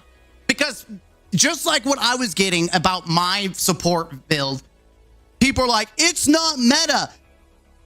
Why can't people play fun things? And we're going to talk about that. I just want to show some other things. So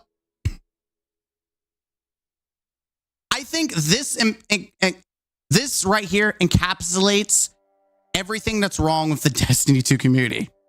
Me opening LFG, having to fight off the army of brainwashed players with their YouTube loadouts.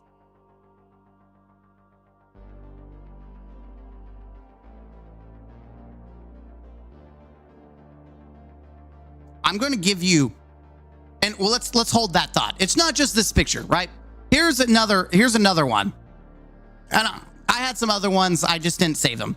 Blueberries on LFG when selecting their DPS loadouts. And this, I think, is the most egregious one because I hear it everywhere.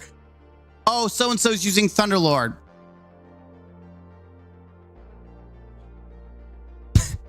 And he's trying to say it's not a bad thing, but let's be honest. You're not posting this to just meme. This is what the large Destiny community, like minority, have to say. But let's go back to the other one because I think it encapsulates what I want to talk about when it comes to the Destiny 2 community being toxic. I often think we're in hell, just like this picture. Not because of what you see on the screen. I often think we're in hell because in what hell do we live in where people will dog you for having fun? Do I think Thunderlord is the best thing in the game? No. Do I use Sweet Business? No. Graviton Lance in PvE? Some situations, maybe. Do I think it's meta? No. Do I rely on Divinity as a crutch? No. Do I use, I forgot what this LMG is. It's a 900, I think. No. Do I use the sword? I forgot what it's called because I haven't used it. Maybe on Atraxis in the Deep Stone encounter. But even then, it's been replaced technically by the grenade launcher. I forgot what it's called because I don't use it except for that one specific part of the raid. Polaris Lance is amazing this season, so you're high. And then this exotic is all right because I used it to two-phase the Ogre solo flawless in the Warlord's Ruin. And then obviously the chest piece, again, I don't remember what it's called because I don't use it. The bottom dollar is that the Destiny 2 community is toxic because it doesn't know how to have fun. I have never played a game where people will try to micromanage what other people think are fun. And I even said it in my review about the weapons that I'm going to give you the brutally honest truth of what is meta. But if you like these weapons, use them. It is your game. You paid for it. Play. People go to work who aren't content creators, right? They don't get paid to play Destiny. They go to work. They work a 9 to 5. They have people, unless they're the boss. And even then, unless they're like the CEO, the big honcho who makes all the decisions, most likely they have a boss who tells them what they have to do. So they spend a 9 to 5 being told what to do, what they can and can't do, what's expected of them. And then they come home, they unwind, they plug in Destiny, and what do they get? They get people like this. They get people like Sasky and Maddox, and then whoever else is talking about that Matt guy in the Destiny community. What are they trying to do? They're trying to tell you what you can and cannot do, what you cannot play. And if you do try to play with something that's not meta, you're a bad player. You're trash. You're just another random blueberry that doesn't know what they're doing.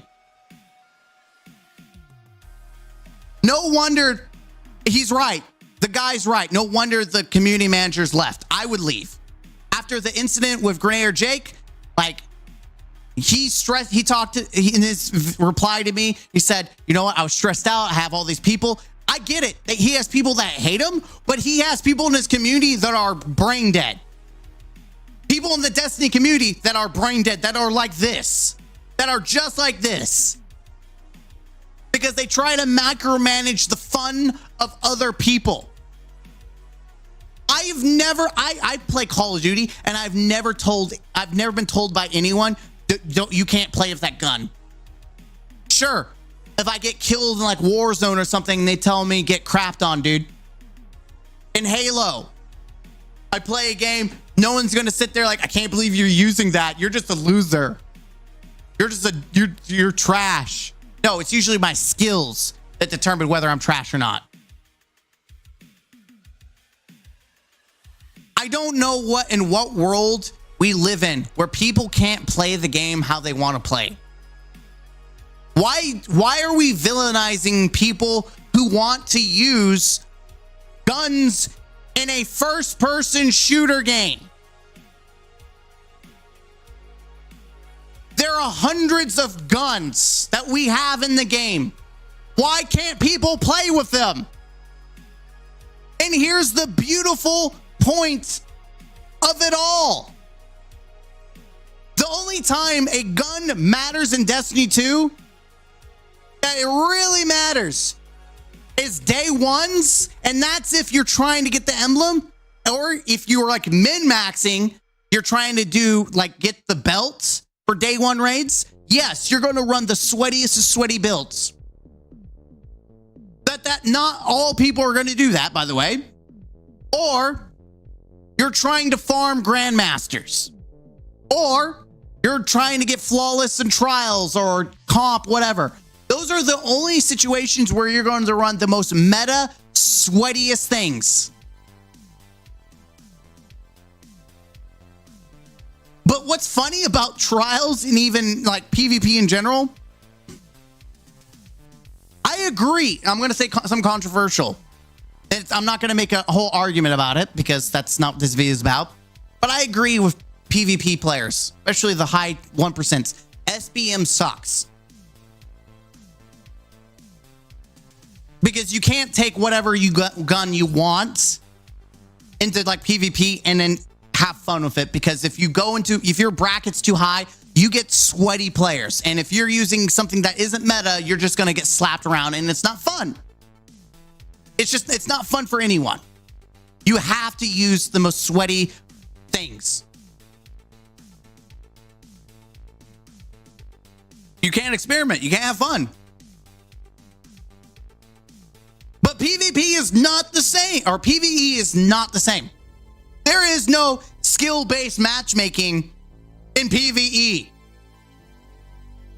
Like, when you go and do like the coil run activity, or you go and you play like a Grandmasters, you don't have the boss or the enemies don't just randomly scale up based on your level. Like, oh, you're skilled in the game, you've done multiple day ones and flawlesses. Well, the enemies are now God tier, and you're gonna get clowned on if you don't run this God tier build. No. Like, there's people who are literally doing solo flawless runs of Grandmasters with Recluse and Mountaintop, for Pete's sakes. They're like doing nothing, no damage, and yet they're still completing Grandmasters as a meme run.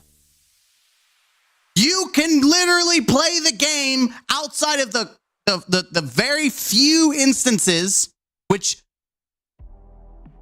aren't all the time. The few instances, day ones and farming and maybe flawless trials. Those are like the three I can think of. None of that matters outside of that. You can use whatever build, whatever gun, and play and get through the content just fine. And if you are one of those people that are just so, I'm going to be nice, you want to min-max your stuff, you can leave. Nowhere in LFG, nowhere in the game, like Fireteam Fighter, does it require you to have to stick with a group. If you join a group and they do not have a preferred loadout, or they're not the meta you want to run with, you know they're not going to farm well, you can leave. I know, it's magical. It's crazy, the thought that you can actually leave. Wow. You can leave a game You can leave a fire team? That's crazy, Mr. Gaming Counselor. I never thought about that. And there's going to be someone out there, but I'm tired of having to leave constantly. Then make your own team. Post specifically what you want. We're farming. Bring meta builds. I want this weapon. I want warlocks. Blah, blah, blah, blah. But I don't want to do that. I don't want to have to put the effort into that. I just want to join a game and play. You're not going to get, you can't have your cake and try to eat it too, or whatever the saying is. If you want to be sweaty of a sweat, you have to either look for that or request it yourself. If you are the one going on LG or Fireteam Finder and expecting people to all play meta, that's a you problem. If you refuse to make your own team, that's a you problem. It's not a blueberry problem. It's a you, the blueberry problem. You are the blueberry, not the people trying to play the game for fun. If you're trying to expect everyone to play that you want them to play, you're the problem. You're toxic. And this is it, right? And it's also in PvP. How many things have I seen about people bashing people for playing with bows? But it's not even just bows in PvP. If you use any exotic, anyone remember the toaster? I remember the toaster. People complained about the toaster and wanted it nerfed, saying it was too broken. Grenade launchers, GLs, SMGs, pretty much anything in the game besides a shotgun and a hand cannon are the only things that people don't complain about in PvP about being nerfed. Like that's the one thing I will disagree from people in PvP. Yes, it sucks that you are shoehorned into having to use the meta. However, you can't complain people who use the meta or they use something that isn't meta that you find annoying. That's your problem, not theirs. They're playing the game and playing it how they want to play. And that's how games are supposed to be. Just because you have an issue with pulse rifles or scout rifles or auto rifles, because it's not an all shotgun meta. If you want that, go play your sweaty tournaments with other people who are the vocal minority that no one gives a crap about. And that's toxic, but that's the reality. Most people don't want to play shotgun and hand cannons. They want to play with cheesy stuff. They want to play with the fun stuff. They want to meme. They want to have fun. Let people have fun, whether it's PvP or PvE. If you don't like it, leave. It's not that hard. Play something else. And you know what?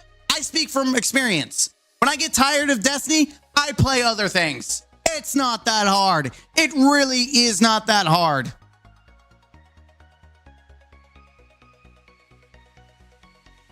Like, this is egregious. This is toxic AF. What's hell is that we live here in a world where you can't play a game how you want to play it because there's people who think that they have to be the voice of everyone in the Destiny community. If you play with any of this, you're the problem. No, the person who made this is a part of the problem. Because you should be able to play with whatever you want to play. You don't have to like it. I don't have to like it. But if someone wants to use Sweet Business, let them meme out the Sweet Business, baby. Do it. Do the Lord's work. If you want to use Thunderlord, guess what? Thunderlord's not a bad gun. Is it meta? No, but you can do any content in the game with it. Magus Thunderlord clears. Yes, I'm fuming. It's so hard for me to respect the Destiny community anymore. Is it the whole community? No, but it's the vocal minority, and we let these people speak. We don't tell them to just shut up. Do they have a right to the opinion? Yes, but they don't always have to share it, especially when they're trying to tell people to play the way that they want them to play. Shut up. Just shut up. You don't want to play that way. You don't have to play with people who plays that way. If you want people to play the way you want to play, find like-minded people, join them in the clan, and play the most sweatiest whatever you want to do. But let people hop on for an hour or two, play with whatever they want to play with. Shut up, let them play. My God.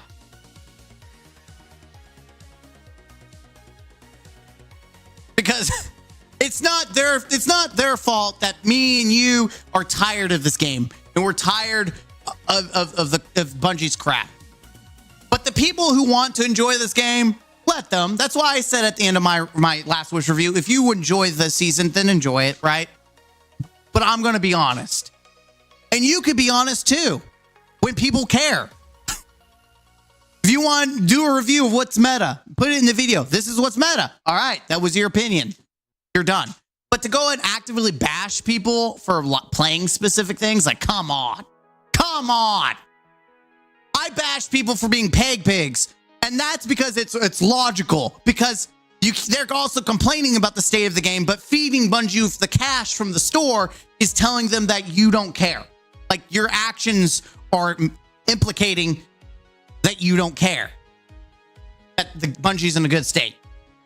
But actively playing with what you already have in game, you've already earned and you already paid for, like, you're just trying to get your money's worth. You're trying to get your time in. So let people play with what they want, because most of them are going to leave anyways. Let's be honest. Most of them are going to leave anyways because Destiny's not going in a good place. All right, that's the end of this video.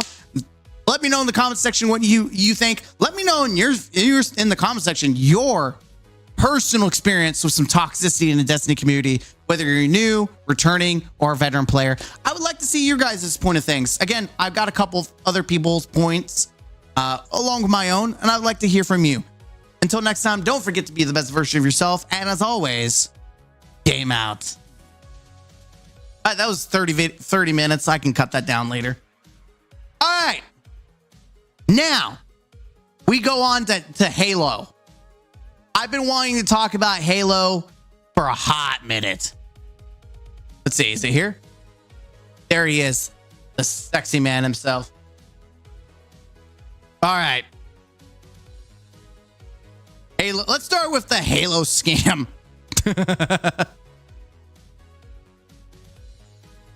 I don't even know where to begin. I have this cheat sheet up.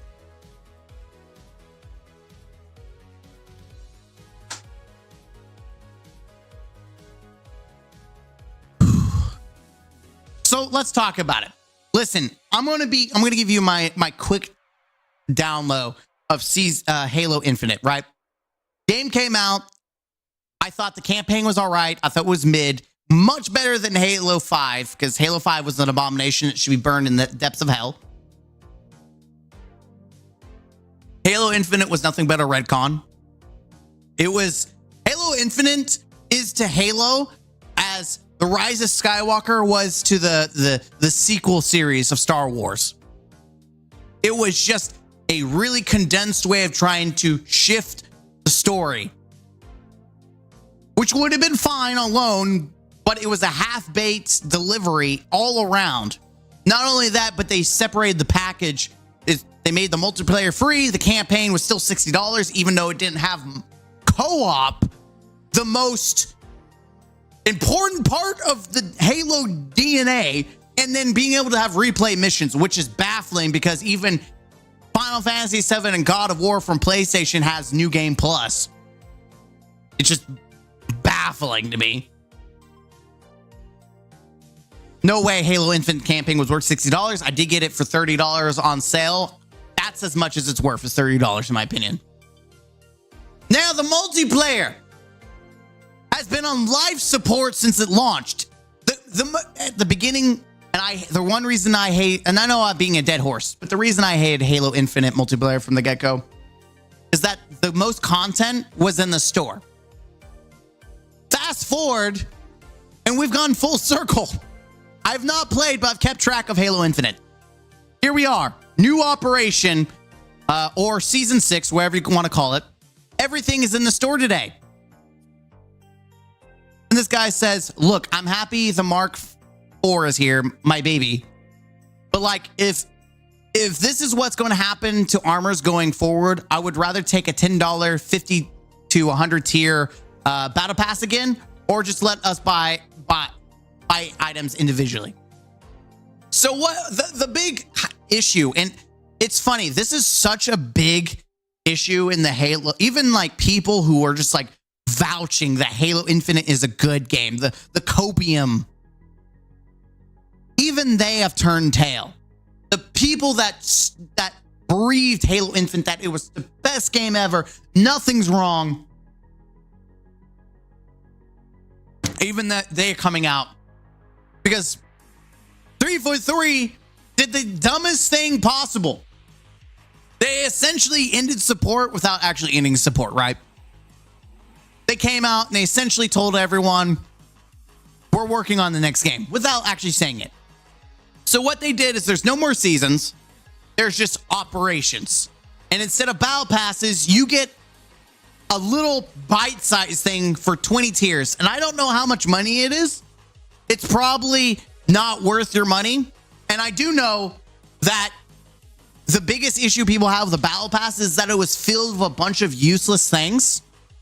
Well, I'm here to report to you guys that mini battle pass is still is still filled with a bunch of useless things. Like, they took everything that was good of the battle pass. They left a couple of good things in there, but they left all the trash in there. And that's what you get to buy. And so people are heated about that.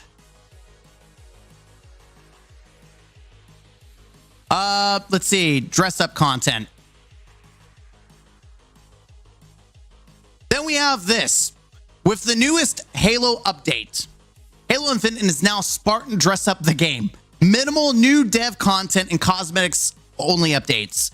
Most being in the shop for insane prices. It's all about who has the biggest wallet and the prettiest Spartan. It's funny because people are like, 343, the original people that made 343 broke up, right? They were fired or left. And so we got a new team. And this new team decided we're going to follow in the same path as Bungie. And instead of putting content in the game, we're going to put it in the shopping mall. So if you thought Bungie was a joke, 343 is now their protege. Because now there's Halo fashion. Which is so ironic that the season, they advertised it as being able to take any armor piece and build whatever you want, which you think is really cool until you realize the game's been out for about 2 years, and every other Halo game, except for like the old ones, have allowed you to switch body parts and pieces around. Even Halo 3 allowed you to change the helmet and the body and the shoulders. You didn't have to pay for that. And now, just now, this big season, Spirit of Fire, this operation, now unlocks the ability for anyone to switch their pieces around. And that's the content. That's the season operation. That's the big dev release. And it's so funny. And people are ticked. And I would be too. It's just like Bungie for me. You try to support them as long as you can, and then they do the stupidest crap ever and try to sell you it as content. For Destiny, it's the reused assets. For Halo Infinite, it's giving people the ability to finally dress your character up all you want, and that's the content. Okay. But let's continue. Hey, let's save the show for a minute. Scamming, that's right. 343 is, like I said, is the protege of Bungie. So we have Mint Blitz, which I've seen him before. He did trick shots in Halo Infinite. He was like all over my timeline when Halo Infinite came out. 10 years ago, 3 armor sets, including Master Chief's armor, cost $3 on Halo 4. Okay, I remember that. You could buy like certain things like map packs.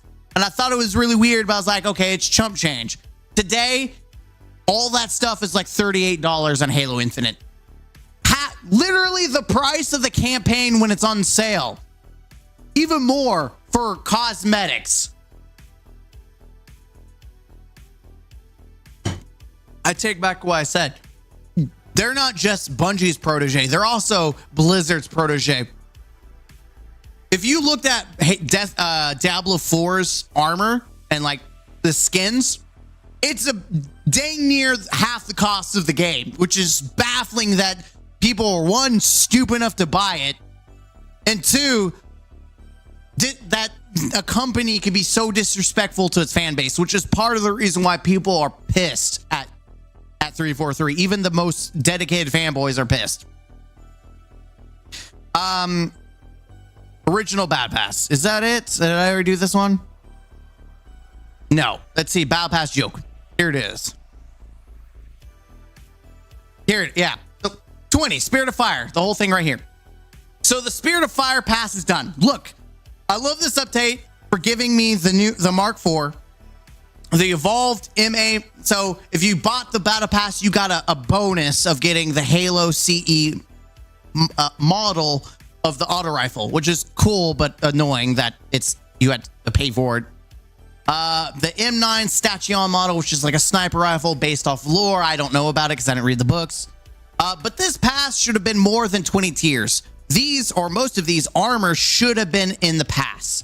And he's talking about all this crap. Like, look, you have to pay for all this armor, and it's not even in the battle pass.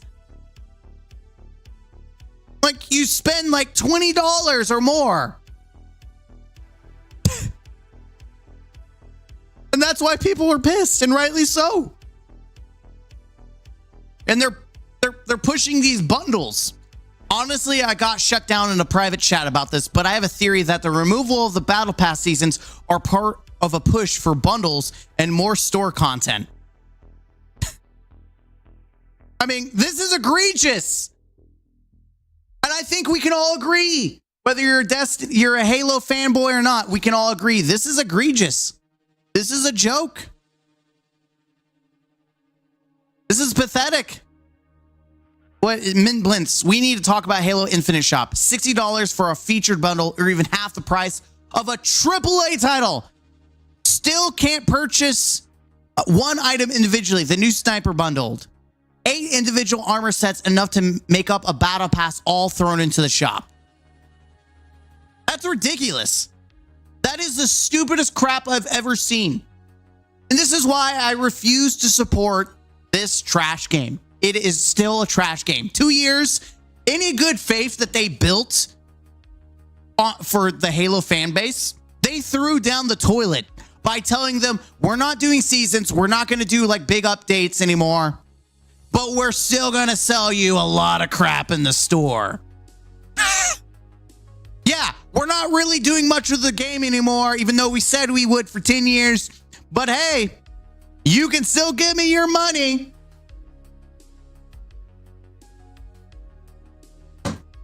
Bungie Sensei is proud of you. What's worse? Let's see. Call me ungrateful, but a couple of these could have been a new weapon variant with different stats. The game has been out for years, and we got one new weapon and 0 new vehicles. By this point in Halo 5's life, we had several. This just speaks volumes to me. And he's talking about this. That someone just made random weapon models. Or if they're not weapon models, they're just designs of weapons that already exist in the game. In fact, it's so funny. They have become, hey, Halo fans, new weapons, please, literally anything, 343. This is the stupidest crap I have ever seen in Halo. What is this garbage? What is this garbage? This is like some Call of Duty mobile trash. This is some Call of Duty trash. And it's not even good trash. Like, what the hell? This is not Halo. Next, it's going to be shooting rainbows out.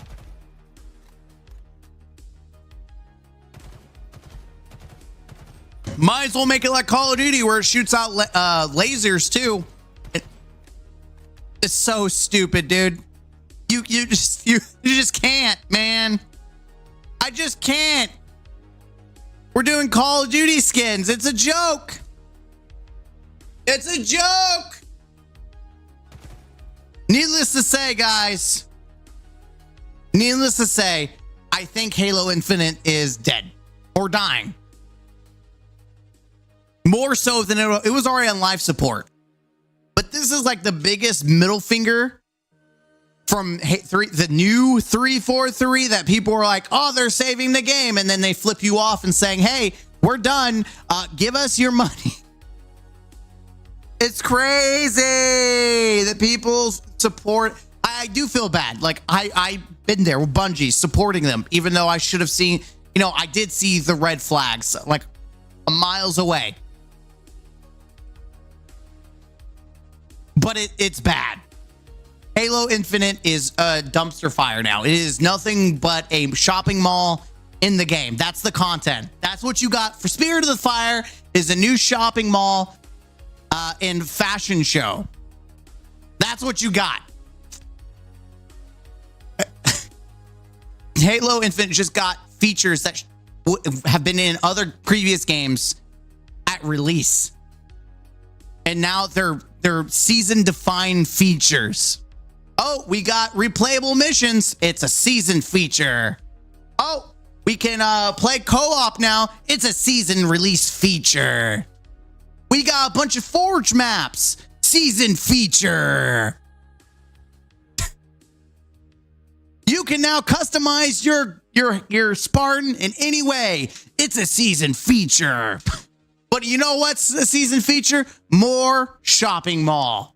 That's right. That's where all our dev time went to. It's to make you spend money on this dead game. God, I wanted to be wrong so bad. I love Halo.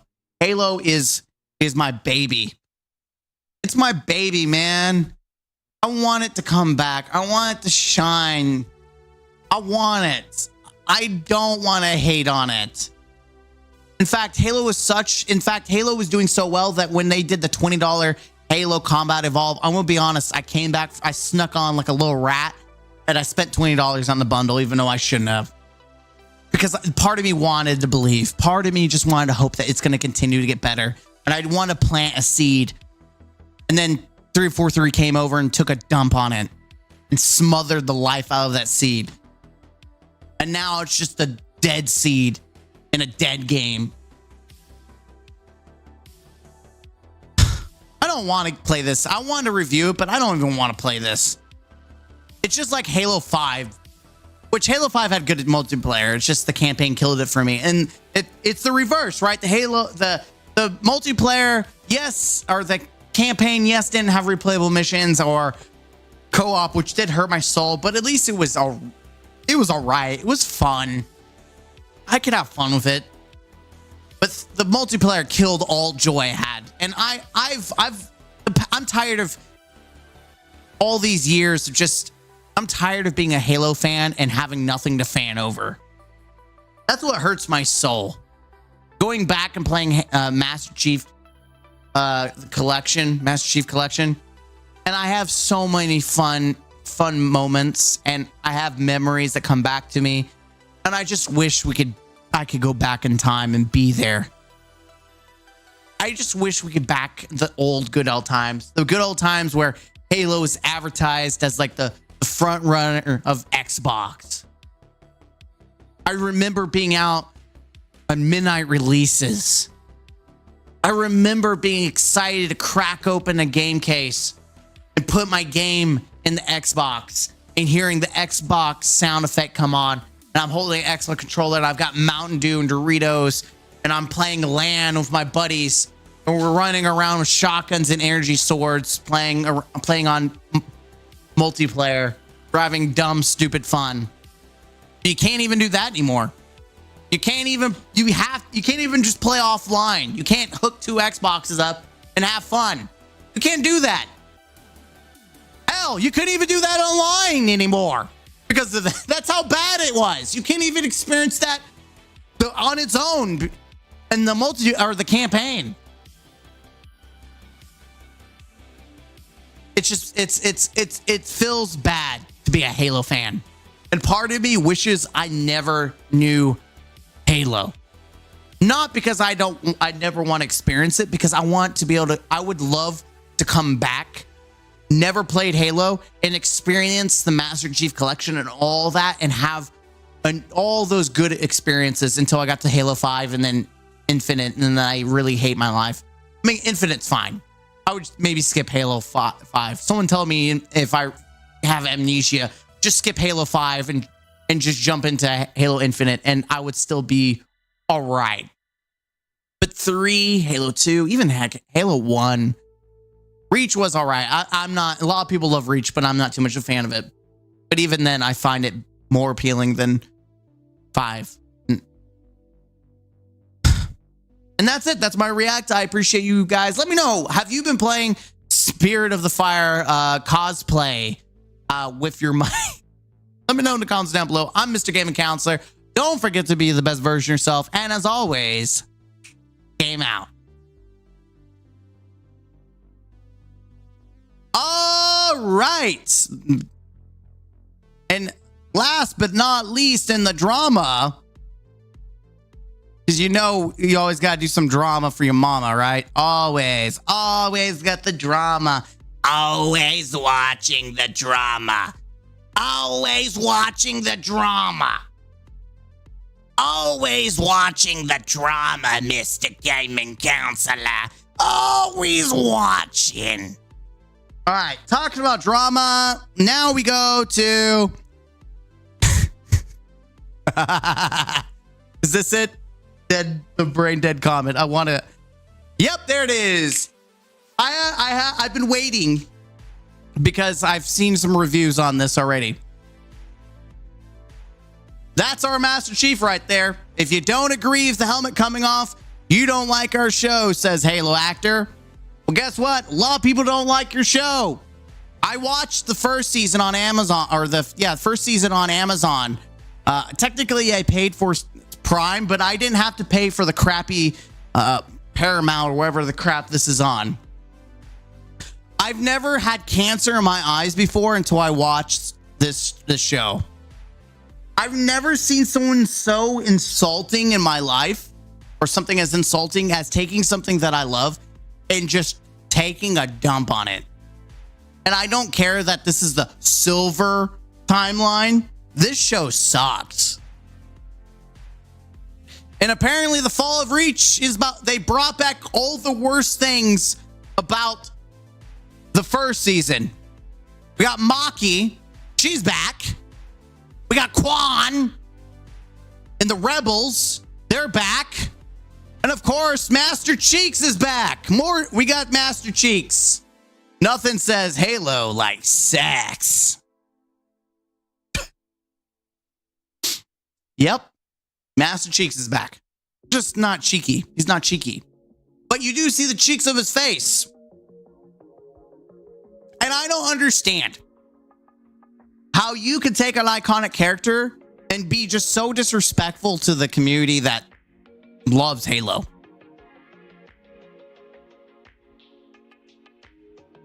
So let's look at it. Pablo Shibar says Halo Season 2 resets the tone and expands on the games, but Master Chief is still taking the helmet off. If all you're doing is recreating the same experience you had when you played the video game, then what are you adding to the franchise?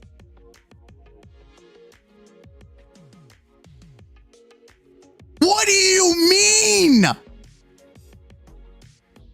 Have you watched Lord of the Rings? Have you watched, I don't know, the One Piece anime on Netflix? Granted, some people love it, some people hate it, but we can all agree it was a pretty faithful adaptation of the story people love. Harry Potter. Obviously, not everything in the book is in the movie, but it is pretty competently made, so much so that people loved the movies. And you're gonna have the audacity to say, well, if you played the game, what else is there to offer? Maybe because people want live action. There's a difference from sitting on my couch and playing Pixels versus seeing something that could be real. I want to see something that could be real. I want to see some Michael Bay explosions, but from the Covenant murdering planets. What do you mean?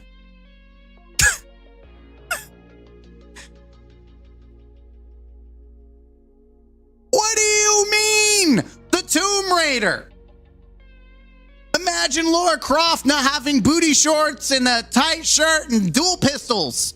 She was pretty faithful to, I mean, the original Lara Croft. I don't know if there's a new one or anything, but the original Lara Croft, you know, Angelina Jolie, people love that. What about the Mario movie? Even though it's not the same story, it's pretty loyal to the game and what's going on. Like, what are we talking about? You know, last I checked, it is funny. Yes, technically, the Mario movie did introduce like humans, like the human world and new characters. But I don't remember Mario having sex with some random person that we've never met in our lives. Or that there was some rando female plumber that you never met in your life, and then suddenly she's now a main character in the Mario verse. I don't remember watching that in the movie. So what do you mean you can't retell games and add to the experience? Just the fact that it's live experience and it seemed there's realism to it, that is adding to it. How dumb do you have to be? What else do we got?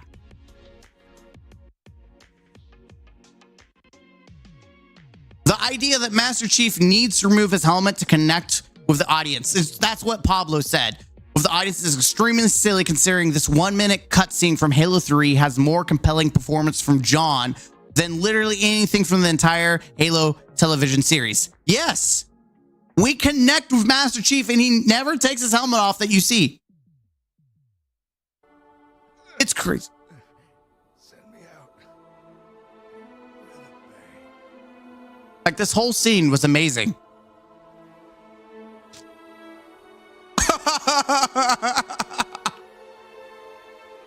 Just this moment between Master Chief and Cortana.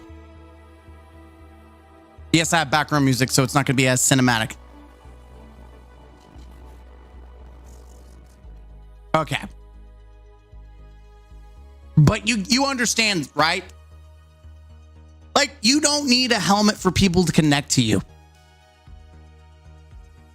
That's the bottom dollar. The Mandalorian. People love The Mandalorian. And almost through the whole series, you never, like, I think there's one time he takes his helmet off. But most of the time, it's on.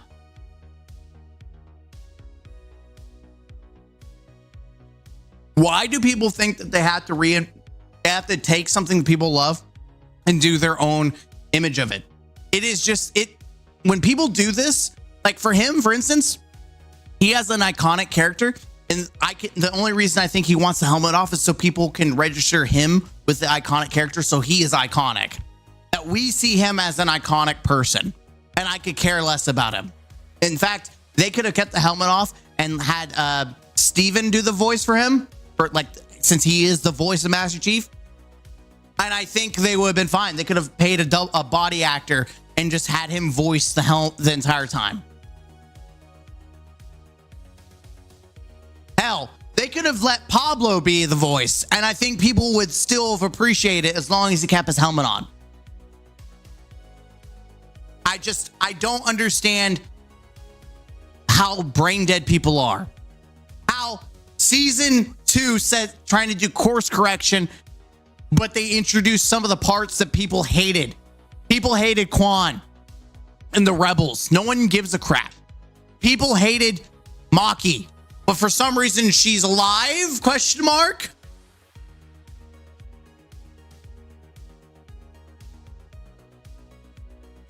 And we have perfect examples of movies and shows that are loyal to the story. It's just people think that they can take crap and then make it their own. It's just like Star Wars. You had a legacy and you took your own turd, smeared it over and said, look, I made art.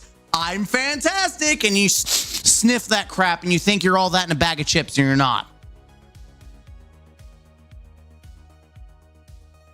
It's not a good time to be a Halo fan. It's just not. It is not a good time to be a Halo fan. Everything Halo is just crap. It's actively depressing because Halo's my baby. I grew up. Halo helped me through some of the darkest times of my life. And to see it just used as a crap stain, man. I even have like a $300-$400 cosplay suit, a Master Chief. Halloween, we had dress up as your favorite book character. And I have the OG Halo Fall of Reach novel. Master Chief on the cover, has the OG, the very first Xbox symbol on the book. I put stickers on the guns because, I mean, we're at school and I didn't go with guns. To my students, I look like a giant robot, which is fine. I figured that'd be okay. But I dressed up as Master Chief, and the people that knew I was Master Chief, like the kids wise, I mean, they're my favorites. I'm joking. But still, I love Halo. But this crap is just, it's killing me. Halo Infinite is a joke. The show is a joke. Man, I want to go back to the good old ages of Halo, being excited.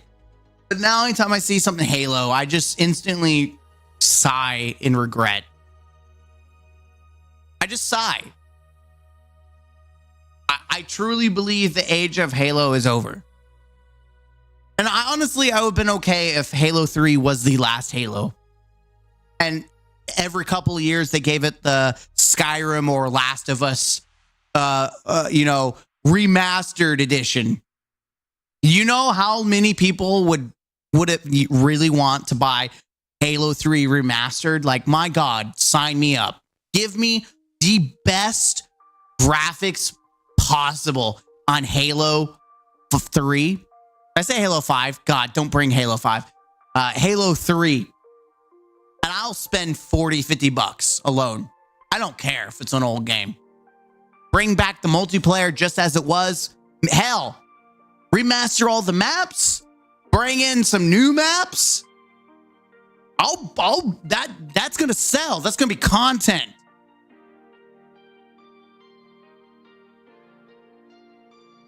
I'm not joking. Let's go back. Do a good rank system. Do rewards. If you want to do a battle pass, sure. Do a battle pass, man. If you make a remastered and has good multiplayer, you're adding new content or up-to-date content, you're making Halo 3 the baby. I'll give you $15 for a battle pass. Sure, why not? If there's both content in game and in the store, like, don't bring a store, just do season passes. That's fine.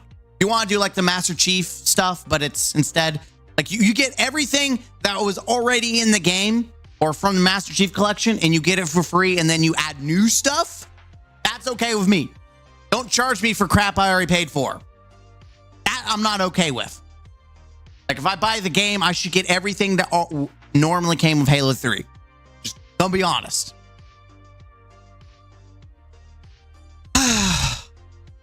I'm tired. And that's it for me. I'm Mr. Gaming Counselor. Hit that like button, comment down below. Let me know what you think. And maybe one day we'll get some form of media in the Halo world where we can be finally proud of Halo again. Because my God, it hurts my soul to be a fan of Halo. Everything makes me depressed. Until next time, game out. All right, I'm ending stream there, ladies and gentlemen. I'm hot, I'm sweaty, and I'm going to go chill out this fine Monday night. And I'm going to go see what's good. This is my first time doing a live reaction review. I wanted to give it a try.